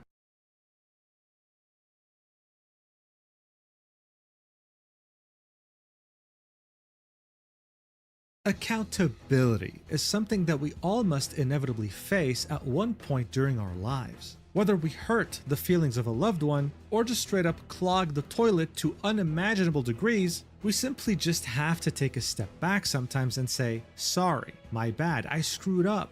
And as simple as that might sound to a normal person watching this right now, unfortunately, as you might have already concluded from being on the internet, accountability is starting to become a rarity these days. But if we had some sort of a global competition on seeing who can avoid saying sorry the most consistently, then it would be content creators, especially ones who have a lot of followers and have built such an ego that they have become delusional. And unfortunately, we see many such cases, more specifically in the VTubing community. Because today, we're talking about the VTuber by the name of ChaChaChilla, someone who tried to cancel another VTuber and her entire agency. And when she got called out, right, when she was proven wrong with receipts and proof, instead of saying sorry and taking a step back, she instead claimed that she was going to the hospital and she got community noted. And as ridiculous as this sounds, I wish that's where it ended, because people would uncover that this was her third rebrand from 2 past controversial lives, and after putting the pieces together would start to tell us about the other controversies she was involved in before even becoming ChaChaChilla. I mean, this whole thing was such a disaster that it ended up trending on Twitter.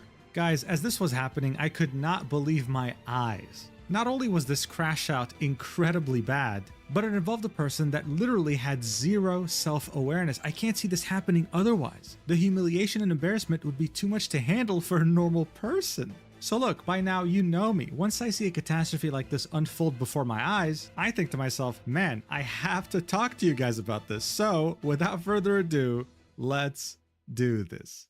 All right, so this whole incident actually took place in Minecraft. You see, there were 2 VTubers that created a server. The first one was called Lucia, and the second one was called Arissa. The survival multiplayer server they would create, otherwise known as SMP, would be called Invasion Parasite. But it would have a twist. Other than just being an SMP, it was also an RP server, where people roleplayed different characters and made up different stories and scenarios, all meant to be in good fun. VTubers of very varying sizes and very varying audiences decided to join that server to have a good time together and get to meet new people. Some of these VTubers happened to be from the Sox agency, otherwise known as SVA, one of the few VTuber agencies that is actually still standing and works pretty damn well with its talents. The server took around 3 months to set up and would actually involve the work of multiple people. It would have multiple factions competing against one another while being invaded by mobs, and the event in its entirety would last 3 days. After the last day of the server, Lucia would tweet, "Invasion Parasite was a huge undertaking that I didn't fully grasp the intensity of."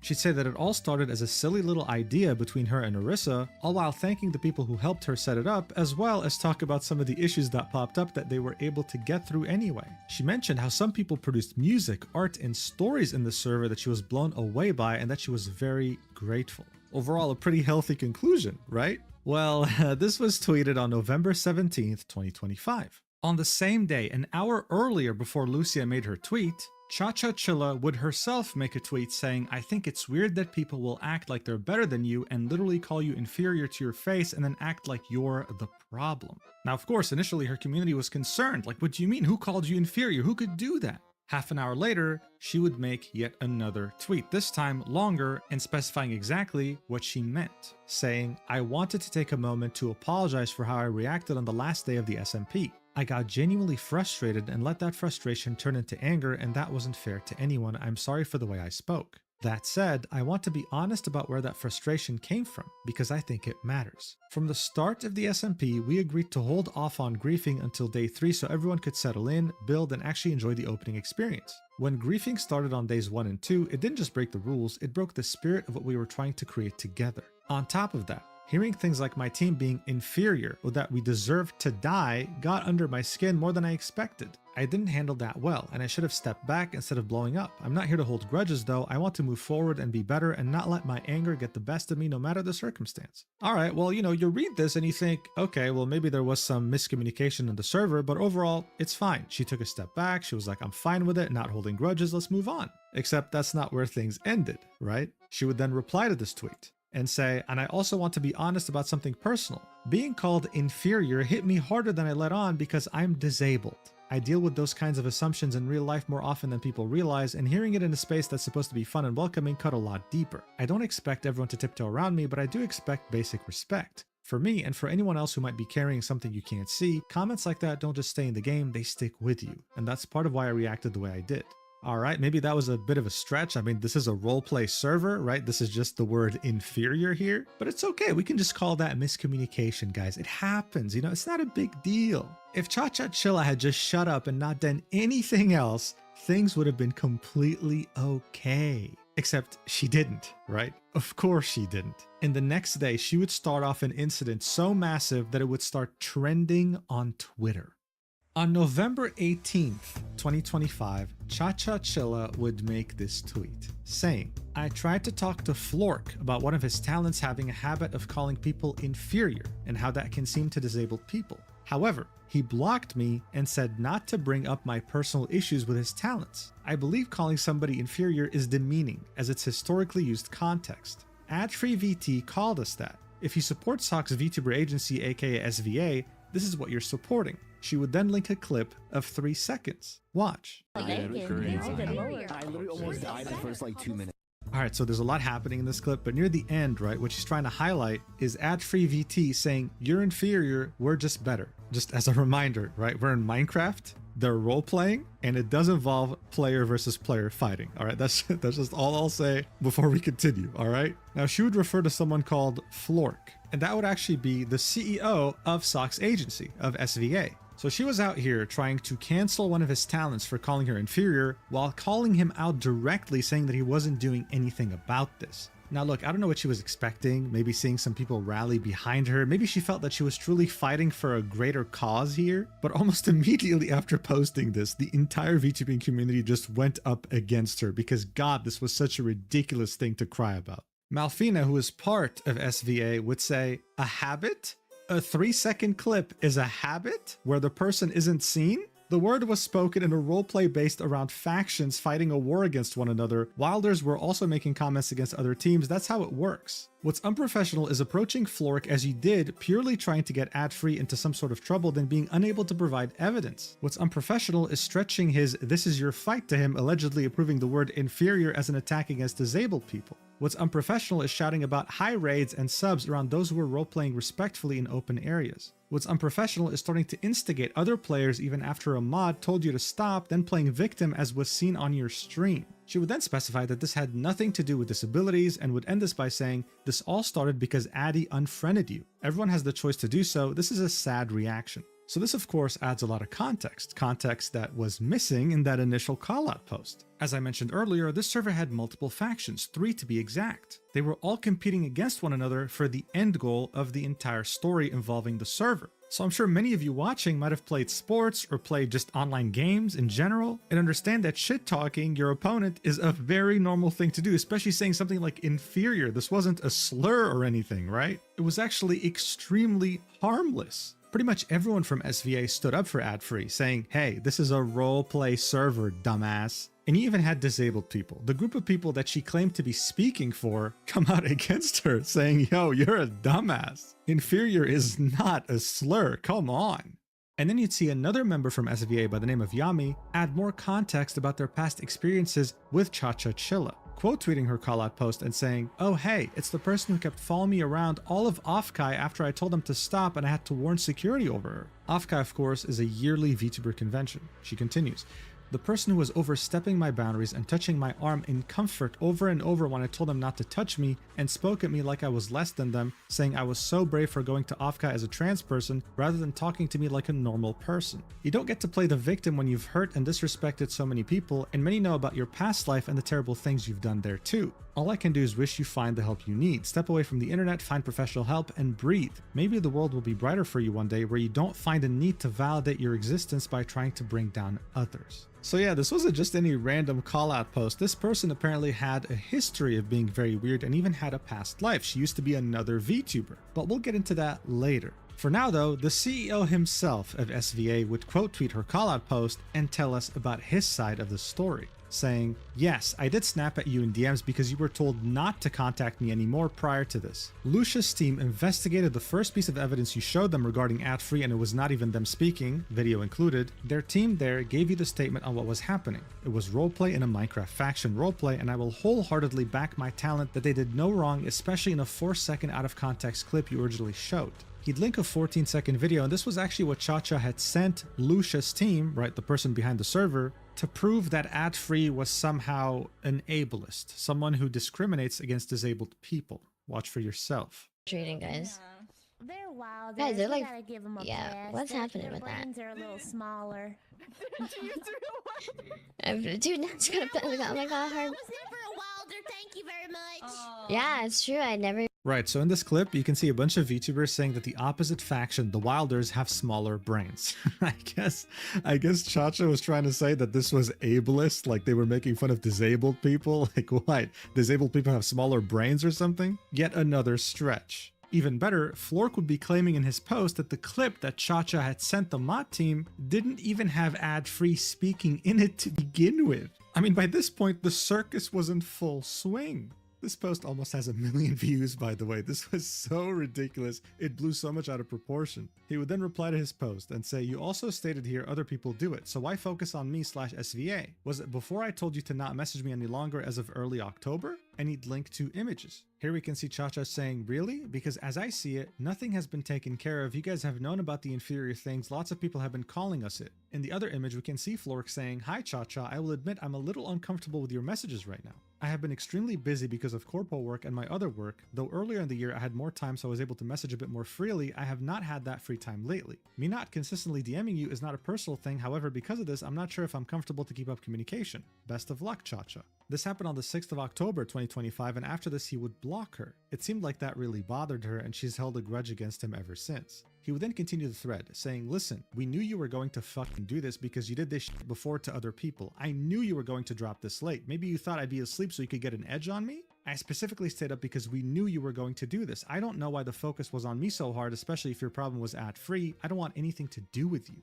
He would then add more context as to why he knew that she stayed up late, showing DMs from this July 2025. Here we can see Chachachilla saying, I'm a night owl, and Flork remembered that detail. The last thing he'd say in this thread is, honestly, do you not think I stick up for anyone in my agency? Come on. Before he even went into my DMs to try to get me to punish her like a school kid, I knew what was going on. So look, overall, a very strongly worded statement by Flork. I mean, after this, if you had any sort of self-awareness, any sort of shame or dignity, you would probably apologize, take a step back, maybe deactivate your account, I don't know. But just to show you how much self-awareness Chachachilla truly lacks, she actually would reply to this post saying, actually, That's not what you said. Linking DMs. Here we can see the screenshot from the 6th of October in which Flork says, hey, I'm not comfortable really keeping up communication. And we can see the blocked message from Cha-Cha Chilla in which she says, I'm sorry, it's just that this has happened with multiple people and I guess it's really gotten into my head. I won't bring this up again. Flork then says, best of luck, Cha-Cha. And then she says, thank you. Sorry again for letting this get into my head so much. Thank you for understanding. 24 days later, she would say, hey, thank you again for understanding. Wanted to give you some time, but the standees did arrive a bit ago and wanted to thank you for them. I love them so much. You do not have to reply to this, just wanted to express my thanks. So look, I don't know what the whole point of this was. Flork would just reply with, that's pretty clearly don't message me anymore, right? And that was the whole point. That's why he linked these DMs in the first place. It doesn't matter what she replied with. The whole point was that on the 6th of October, 2025, Flork said, I'm not comfortable keeping up communication. Bye, right? Like, thank you. This was the nicest way he could say it. Cha-Cha Chilla would then reply again saying, that's not what you said? You said you're not sure if you want to keep communication. Be clear, communicate like an adult, especially when you're communicating with somebody who's told you they're autistic in the past. At this point, she's like, apologize or draw 25 disability cards and use one of them. Like, what the hell is going on? The top reply on her reply would out-ratio her by 20 times and would say, medically or self-diagnosed. Not to mention that there are so many autistic people in her replies expressing how angry they are that someone is using their condition as an excuse to not take accountability. Like, look, I've seen my fair share of absolute train wrecks of VTubers, but no one has ever taken it this far of replying to something so clear-cut and still trying to paint themselves as a victim. And you know what the worst part is, or I guess the best part, since you're probably entertained? We're not even halfway through. It gets so much worse. The next tweet during this entire shitstorm would be from Nikita, someone who actually helped Lucia and Orisa make the server and was a staff member. He'd say, I am the staff member who personally handled Cha-Cha's ticket regarding this matter. I feel it is important to clarify the timeline and the facts of our investigation for the public record.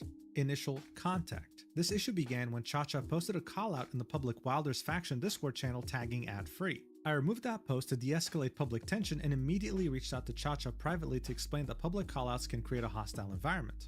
Protocol. I directed her to open an official ticket so the admin team could review the issue properly and fairly. We went back to the ticket she opened before and continued the conversation there. The investigation. Upon reviewing the original evidence provided in the ticket prior to her public post, we found no evidence of malicious behavior or targeted harassment toward Cha-Cha. Misidentification. Crucially, the individual speaking in the evidence provided for review is not ad-free. So let's just examine this for a second, right?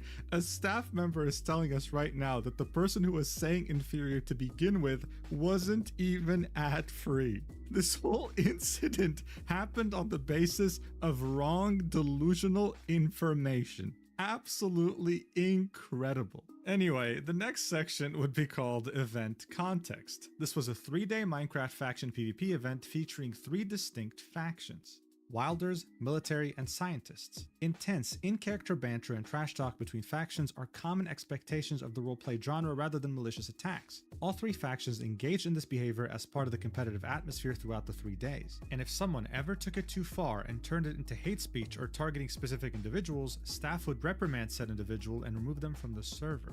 Roleplay context. So here he'll be talking about the clip specifically. The specific comments in the clip regarding small brains were made by the player in the video who, like ad-free, was playing a Wilder Gone scientist. The player involved confirmed this intent, stating, I quite literally was making fun of myself because I started as a Wilder so I was the small brain in the room. Admission of widespread usage. In private DMs prior to the ticket investigation, Cha-Cha stated, lots of people have been calling us inferior. This admission confirms she was aware the term was being used broadly by the opposing faction against the Wilders group as a whole. Terminology. Cha-Cha alleged that ad-free used the word inferior. We found no evidence of ad-free using this term towards her. However, regarding the term itself, inferior is a standard adjective meaning lower in rank, status, or quality. In the context of a competitive PvP faction war, this is standard terminology used to denote an opposing team's skill or ranking. In the ticket, Cha-Cha explicitly rejected the validity of roleplay context entirely, asking, are you saying calling people inferior is okay if it's roleplay? After I asked, may I ask, was it in reference of faction RP? Resolution. I informed Cha-Cha that while we take reports seriously, we could not find a violation of server rules based on the evidence provided. Transparency. I explicitly stated that we would not stop her from going public if she felt she needed to, as we believe in open communication. Current conduct. While we respect the right to voice concerns, we definitively do not support the targeted behavior currently being exhibited. Inconclusive and manipulated footage. The public accusation relies on a highly zoomed in, chaotic 3-second snippet. In this clip, multiple conversations overlap and the visual is obscured. Adfree's character is not visible in the scene because we cannot see who is speaking and the audio is chaotic. It is factually impossible to verify if Adfree is the speaker. Attributing a specific voice to her in this chaos is a massive stretch and does not constitute valid evidence. Audio context. Even if one strains to isolate the faint background voice in this chaotic clip, the phrase audible is "they are inferior, we are just better." This phrasing explicitly links the term inferior to a competitive comparison of skill and faction strength, in parentheses, better. Uttering this sentiment privately among teammates is standard morale building, not a targeted slur. However, again, we cannot verify it was Adfree who said this. Retroactive evidence hunting. In her messages to Flork, Cha-Cha admitted, "I'm going to hunt down the clips." This statement, made after the accusation was leveled, suggests the conclusion, in parentheses, that Adfree was guilty, was formed before any evidence was actually found. This explains why the eventual proof was a misidentified clip of a different person. Unprofessional escalation. Cha-Cha claims she contacted the SVA agency owner Flork and he did nothing. This is a misrepresentation. The screenshot of that conversation shows Flork enforcing a standard professional boundary, refusing to allow personal conflict, where one party has blocked the other, to be escalated into management harassment. Flork directed her to respect the block, that matter is settled, rather than validating her attempt to bypass it. And finally, conclusion. We stand definitively by our investigation. It is unacceptable that a situation defined by manipulated evidence and misidentification has escalated to the point where independent event staff must intervene to correct the public record. We expect all participants to adhere to professional standards, and we will not validate the use of misinformation to target community members or external agency leadership. Nikita would then link a screenshot in which he was talking to Cha-Cha saying, "Hi Cha-Cha, we are taking your report very seriously and are reviewing the matter." He would then state everything that was already stated in his Twitter post. Like, for example, the fact that this was completely fine in a roleplay setting. There was nothing weird that was said here. 7 hours later, Cha-Cha Chilla would reply to him, saying, "I've decided I'm going public with this, and in order to avoid the VTuber who streamed it getting involved, I've zoomed in to not show them." So look, overall, this was a very well-crafted post. I mean, he really talked about everything here, giving us context in every way imaginable, and indirectly managed to make Cha-Cha Chilla look like an even bigger clown than she already was. Not only was she linking a very hyper-focused 3-second clip, but there was no way to verify that it was even Adfree who said it. Most likely, that wasn't even the case. This was a clear vendetta that she had because she had her feelings hurt that the CEO of SVA had blocked her and that Adfree had unfriended her. It was just pathetic. So of course, we can't have proper VTuber drama without the good old community notes, and her initial post did get that treatment. It would say, "This was a roleplay server where people were acting. The people have no idea what this person's disabilities were. And their words were not a direct attack to this individual. It was directed at the group in the roleplay, only in the roleplay." The community would then link 3 different Wikipedia links, with the first one being roleplay, the second one being acting, and the third one being common sense. Whoever wrote this was an absolute savage, dude. Holy shit. Now, of course, when you're a complete delusional idiot, it's really not enough when you can't take accountability after making false accusations. No, the cherry on top is being a hypocrite. And that's exactly what would happen when the VTuber Zion would show us a clip of that roleplay server in which they took the axe of Cha-Cha and Cha-Cha called her a bitch. Watch. Your abs back. Why?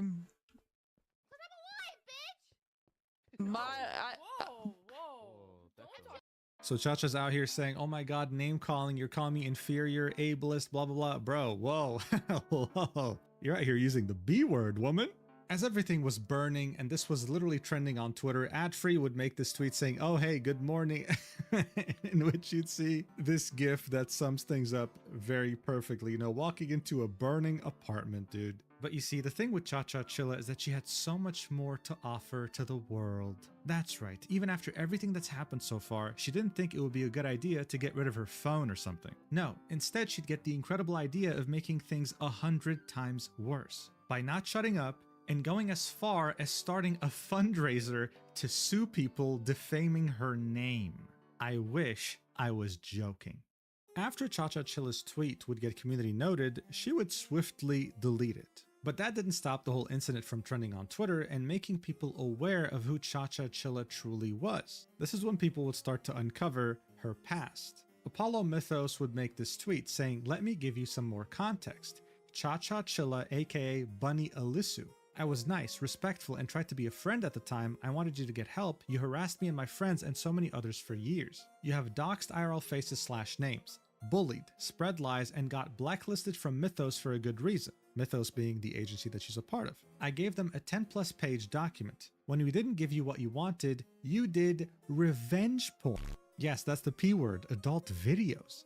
"Every single time I had something awesome happen to me, you got butthurt with my success early on. You shared it everywhere and people saw that side of me. You took my power, and just 2 days before TwitchCon, where I wanted to see people for the first time, my first event, I had to listen to so many people saying they were on my side and that they saw it. I didn't want to hear that. I didn't want that. But you didn't stop there. You kept harassing me for months on end because I wasn't flinching in public. You had to make videos, accounts, and spreading it all over Mythos. I didn't feel safe anymore. I was so overwhelmed I couldn't even stream properly because of you. I lost a lot of things and it harmed me."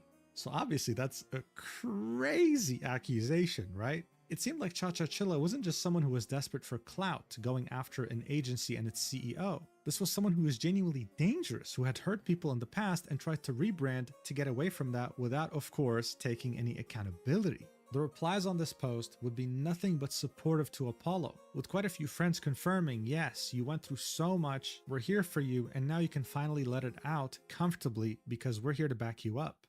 Apollo's post would make Cha-Cha Chilla finally make some sort of statement after deleting her initial callout. And this is what she had to say. She'd start off with, "I feel so empty. I lost everything, and I really have nobody to blame but myself. I will say I genuinely thought using inferior was bad, but when everybody disagrees with you, it's time to take a step back and reevaluate. I'm not perfect and I make mistakes. I will say I saw Apollo's post and I never doxed anybody nor did revenge porn. That's going too far. Please provide evidence. I'm taking a step back from the internet. I feel like I just need to delve deeper into therapy about my impulsiveness and my sadness that turns into anger. I made a very impulsive mistake last night, so this is the last time I'll have access to my phone for a while. I don't know when or if I'll be back. I'm sorry that I caused drama and sorry to those I hurt." Now, one thing I want to point out in this amazingly well-crafted statement is that she had never apologized to either Adfree or Flork, nor did she apologize to the server owners or the staff that was very professional with her, by the way. She just says, "Hey, I have nobody to blame but myself. I made a mistake," but she never really took accountability to the people that she was trying to destroy. She was literally trying to cancel people. Someone would point this out in the replies, saying you never apologized to Adfree or Flork. You're trying to dodge responsibility for what you did to Apollo and to Yami. This isn't nearly enough and you're just doing this for damage control. She'd reply with, "I will say that I did say Yami was brave for showing her face without a mask, but not for being trans. I can't take responsibility for things I didn't do. As for the lack of apology towards Adfree and Flork, they've told me they want nothing to do with me and I'm respecting that." I swear, man, if lack of self-awareness was a person, I think it would personify itself. It would show up and manifest as Cha-Cha Chilla. I need to point out the fact that this post almost has 700,000 views, but man, I mean, you can tell a lot from the engagement, right? Almost 100 comments, all completely pooping on her entire existence. And even though that was the case, she would still make an effort to reply to Apollo's post, linking her statement there, saying, "Posting this here too." Of course, literally just one like on this whole thing. I think she liked it herself or something. And as you might expect, there's not a single positive reply here. Now look, this had already blown way beyond proportion, right? And even though this was a very unlikable, vile person who just can't say sorry no matter what and has past lives in which they actually hurt other people, I think it's safe to say that things would have died down if, you know, Cha-Cha Chilla actually stepped back and didn't touch her phone anymore. But did that actually happen? As you might expect, hell no. Because not even 20 minutes later, she would tweet out, "I'll be heading off to the hospital soon and won't have access to my phone." People, of course, didn't believe her. It's been 20 minutes since you posted that image, bro. Are you just farming for pity?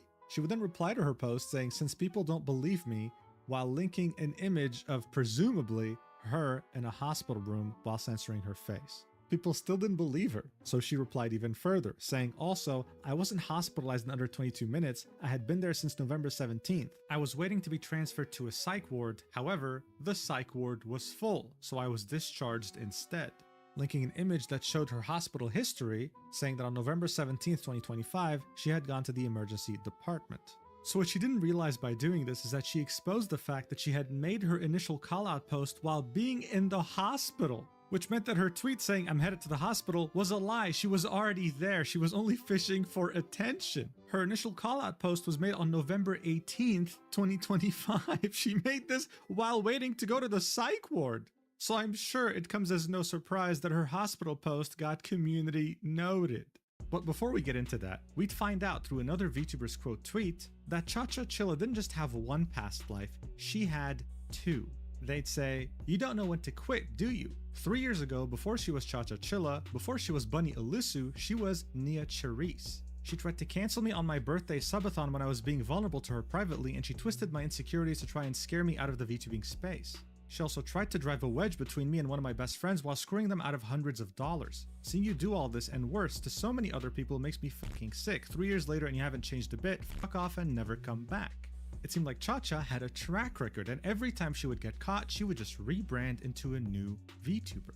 As time went on, more and more people caught on to the idea that this was another identity of the same person that screwed them over in the past. This content creator would claim that Cha-Cha Chilla was the same girl who crashed a dinner party that a friend of theirs hosted back in TwitchCon Vegas, never paid a part of her bill, and irresponsibly drank with strangers during the event. People were very uncomfortable with the fact that she was mixing her medication with alcohol.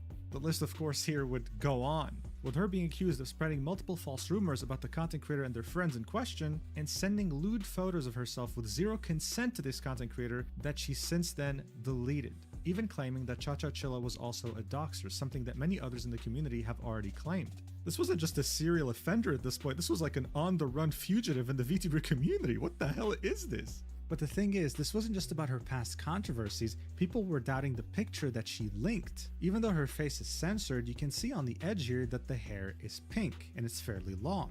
The community note on her post about the hospital would actually talk about this, saying the picture OP provided in the subtweet is not them. It is highly likely they are lying for pity. They are a known liar to gain social equity, linking a tweet. That tweet would say, "This picture is not her. She doesn't have pink dyed hair. Her hair is natural brown / dark blonde mix." Seeing what she looked like in Zentrea's off-guy stream where she heavily self-promoted herself to the point that both Zen and our favorite Monarch got uncomfortable, this is a fake pic. So apparently that's also bonus info. She was heavily self-promoting in someone else's stream during the convention. Wonderful. They would then reply to their own post saying, "For anyone doubting my words, this is her a month ago, still short blonde brownish hair, taken from her own media tab. Now get off my bum just because I'm speaking facts." So yeah, as we can see, this is short hair and there's not a single shade of pink. Now look, Cha-Cha apparently is a cosplayer. She might have used a wig at Off-Kai, and some people were also alleging that this image was actually taken from a thread from somewhere else, but it actually wasn't, as much as it's believable seeing who we're dealing with here. Someone actually just took Cha-Cha's picture and posted it in this thread, which was about VTubers. Additionally, this image was being posted saying that it's the original one without the emoji, but it's actually AI, and you can see this on the monitor in the back. It even got community noted. The reason why I'm pointing this out is because we don't need fake proof to prove that this is a very weird story, because all we have to do is look at her Discord server when this was all going down. Someone would compile images of what was going on in her Discord after she had posted the hospital pic, and it shows us a clear understanding of how she was trying her best to prove that she was actually in the room with the help of her community. The first thing she'd do is post this, saying, "Also, yes, I have pink hair and the brown hair is a wig," confirming that yes, she was cosplaying at Off-Kai, she currently has pink hair. Her own Discord was kind of doubting her, saying, "Maybe you have a friend who took this picture," to which Cha-Cha would reply with, "So I have a pink-haired friend I got to send me hospital pics and a selfie right now? That's kind of dumb." Regardless though, her Discord wasn't really on her side. They were pushing her to get a piece of paper and write the name and the date so that people understand that this is actually her. She would then go ahead and post it, replying to the initial post of her proving she has pink hair. The image would say Cha-Cha, but the date would be very weird. It would say 1/1/9.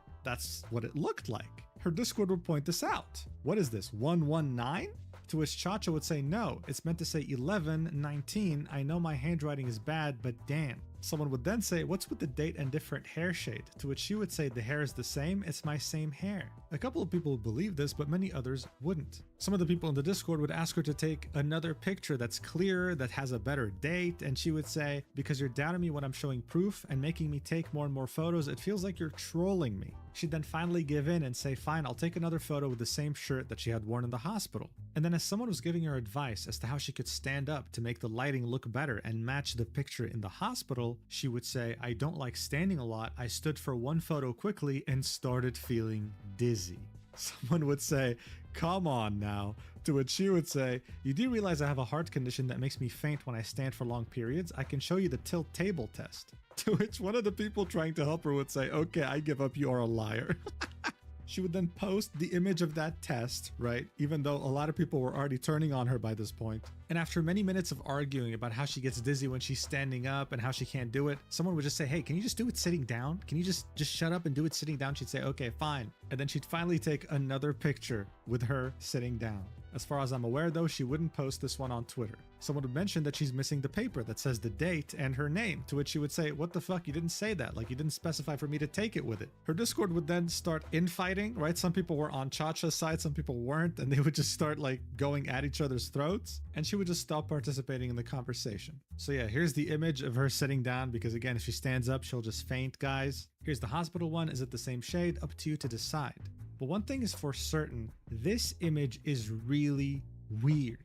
I don't know why you would write the date like this. Look, I can maybe say that this is a 19, right? This could be excused as a 1, but then you have 3 different lines. What do they signify? That doesn't look like an 11 to me. It looks like 119. Not a single reply here was like, oh, okay, that makes sense. Everyone was like, dude, what did you even write? Like what? This is January 2009? Like what kind of date is this? It only made her look way worse. And then just as you thought that things couldn't get way crazier than this, she would make a tweet because of course she lacks self-awareness entirely. She'd say, if anybody wants to help with lawyer fees, and would link her stream elements in order to get donations. Yes, that's the tweet. This came out of nowhere. What lawyer fees? Who are you suing? What are you talking about?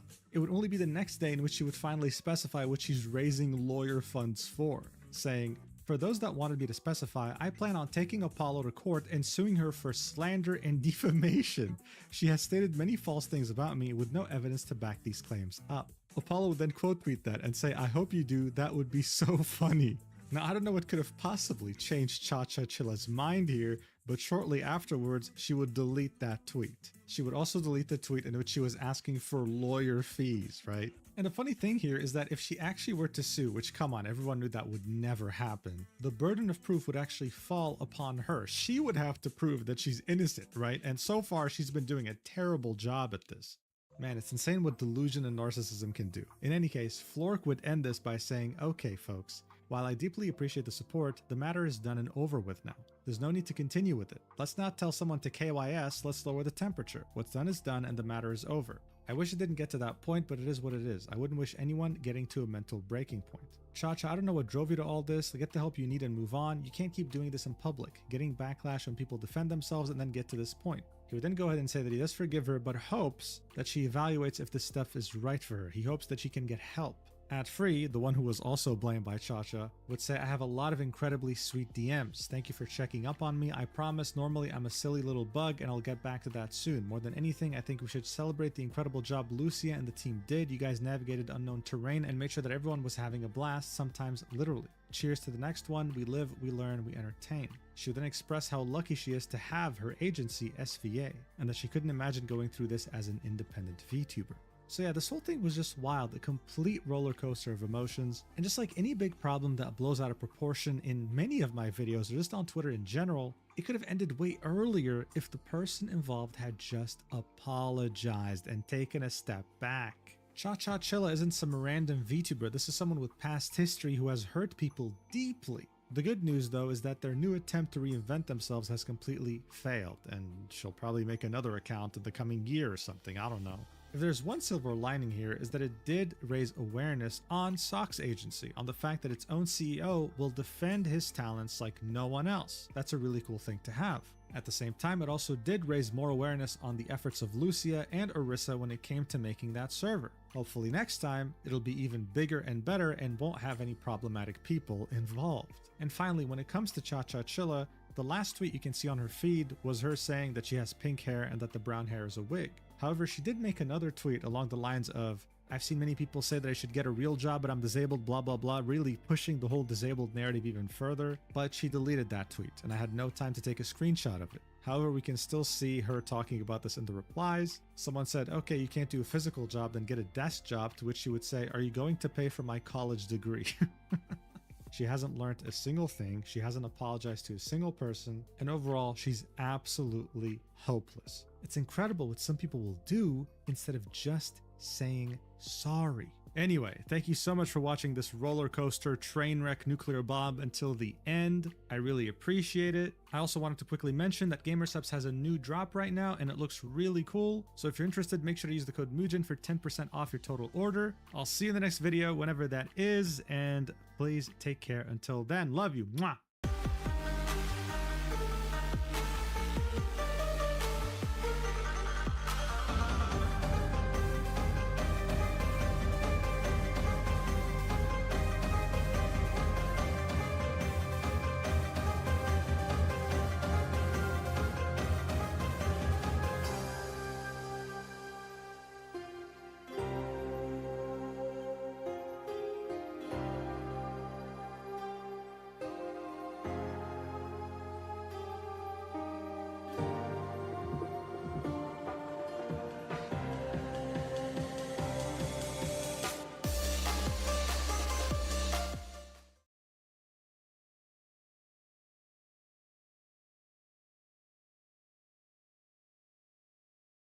Why Denmark is suddenly declaring war on immigration.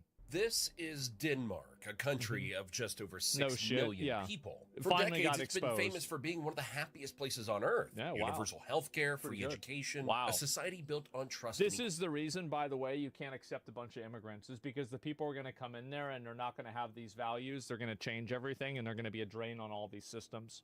Systems like this only work in extremely high trust societies that are generally homogenous. quality. But recently, something changed. In 2021, Denmark's prime minister stood in front of parliament and said something that shocked the world. We can't promise 0 asylum seekers, but we can set that vision and do what we can to implement it. Yes. Not fewer Thank refugees, God. not stricter limits. Yes. 0. Zero. Absolutely 0. Asylum seekers, period. And she meant it. Denmark passed a law to ship asylum seekers to Rwanda. Well, what are you going to do with them? We're going to send them to Africa. There you go. I love it. 6,000 kilometers Yes. away, so they'd never even set foot on Danish soil. They started seizing jewelry and cash from refugees at the border. They're demolishing entire neighborhoods to break up immigrant communities. They're forcing 1-year-old children in immigrant areas to attend mandatory daycare for 25 hours a week to learn Danish values. That's right. And even that, I mean, if they're not going to have, if they don't want their kid to learn Danish values, then why not just deport them? Why not just get rid of them? Why are you having immigrants coming into your country that actively want to be leeches on your system and hate your country? What kind of a fucking value is that? It's retarded. Yeah, what? Why would you even do this? Deport them, yeah, get rid of them. What a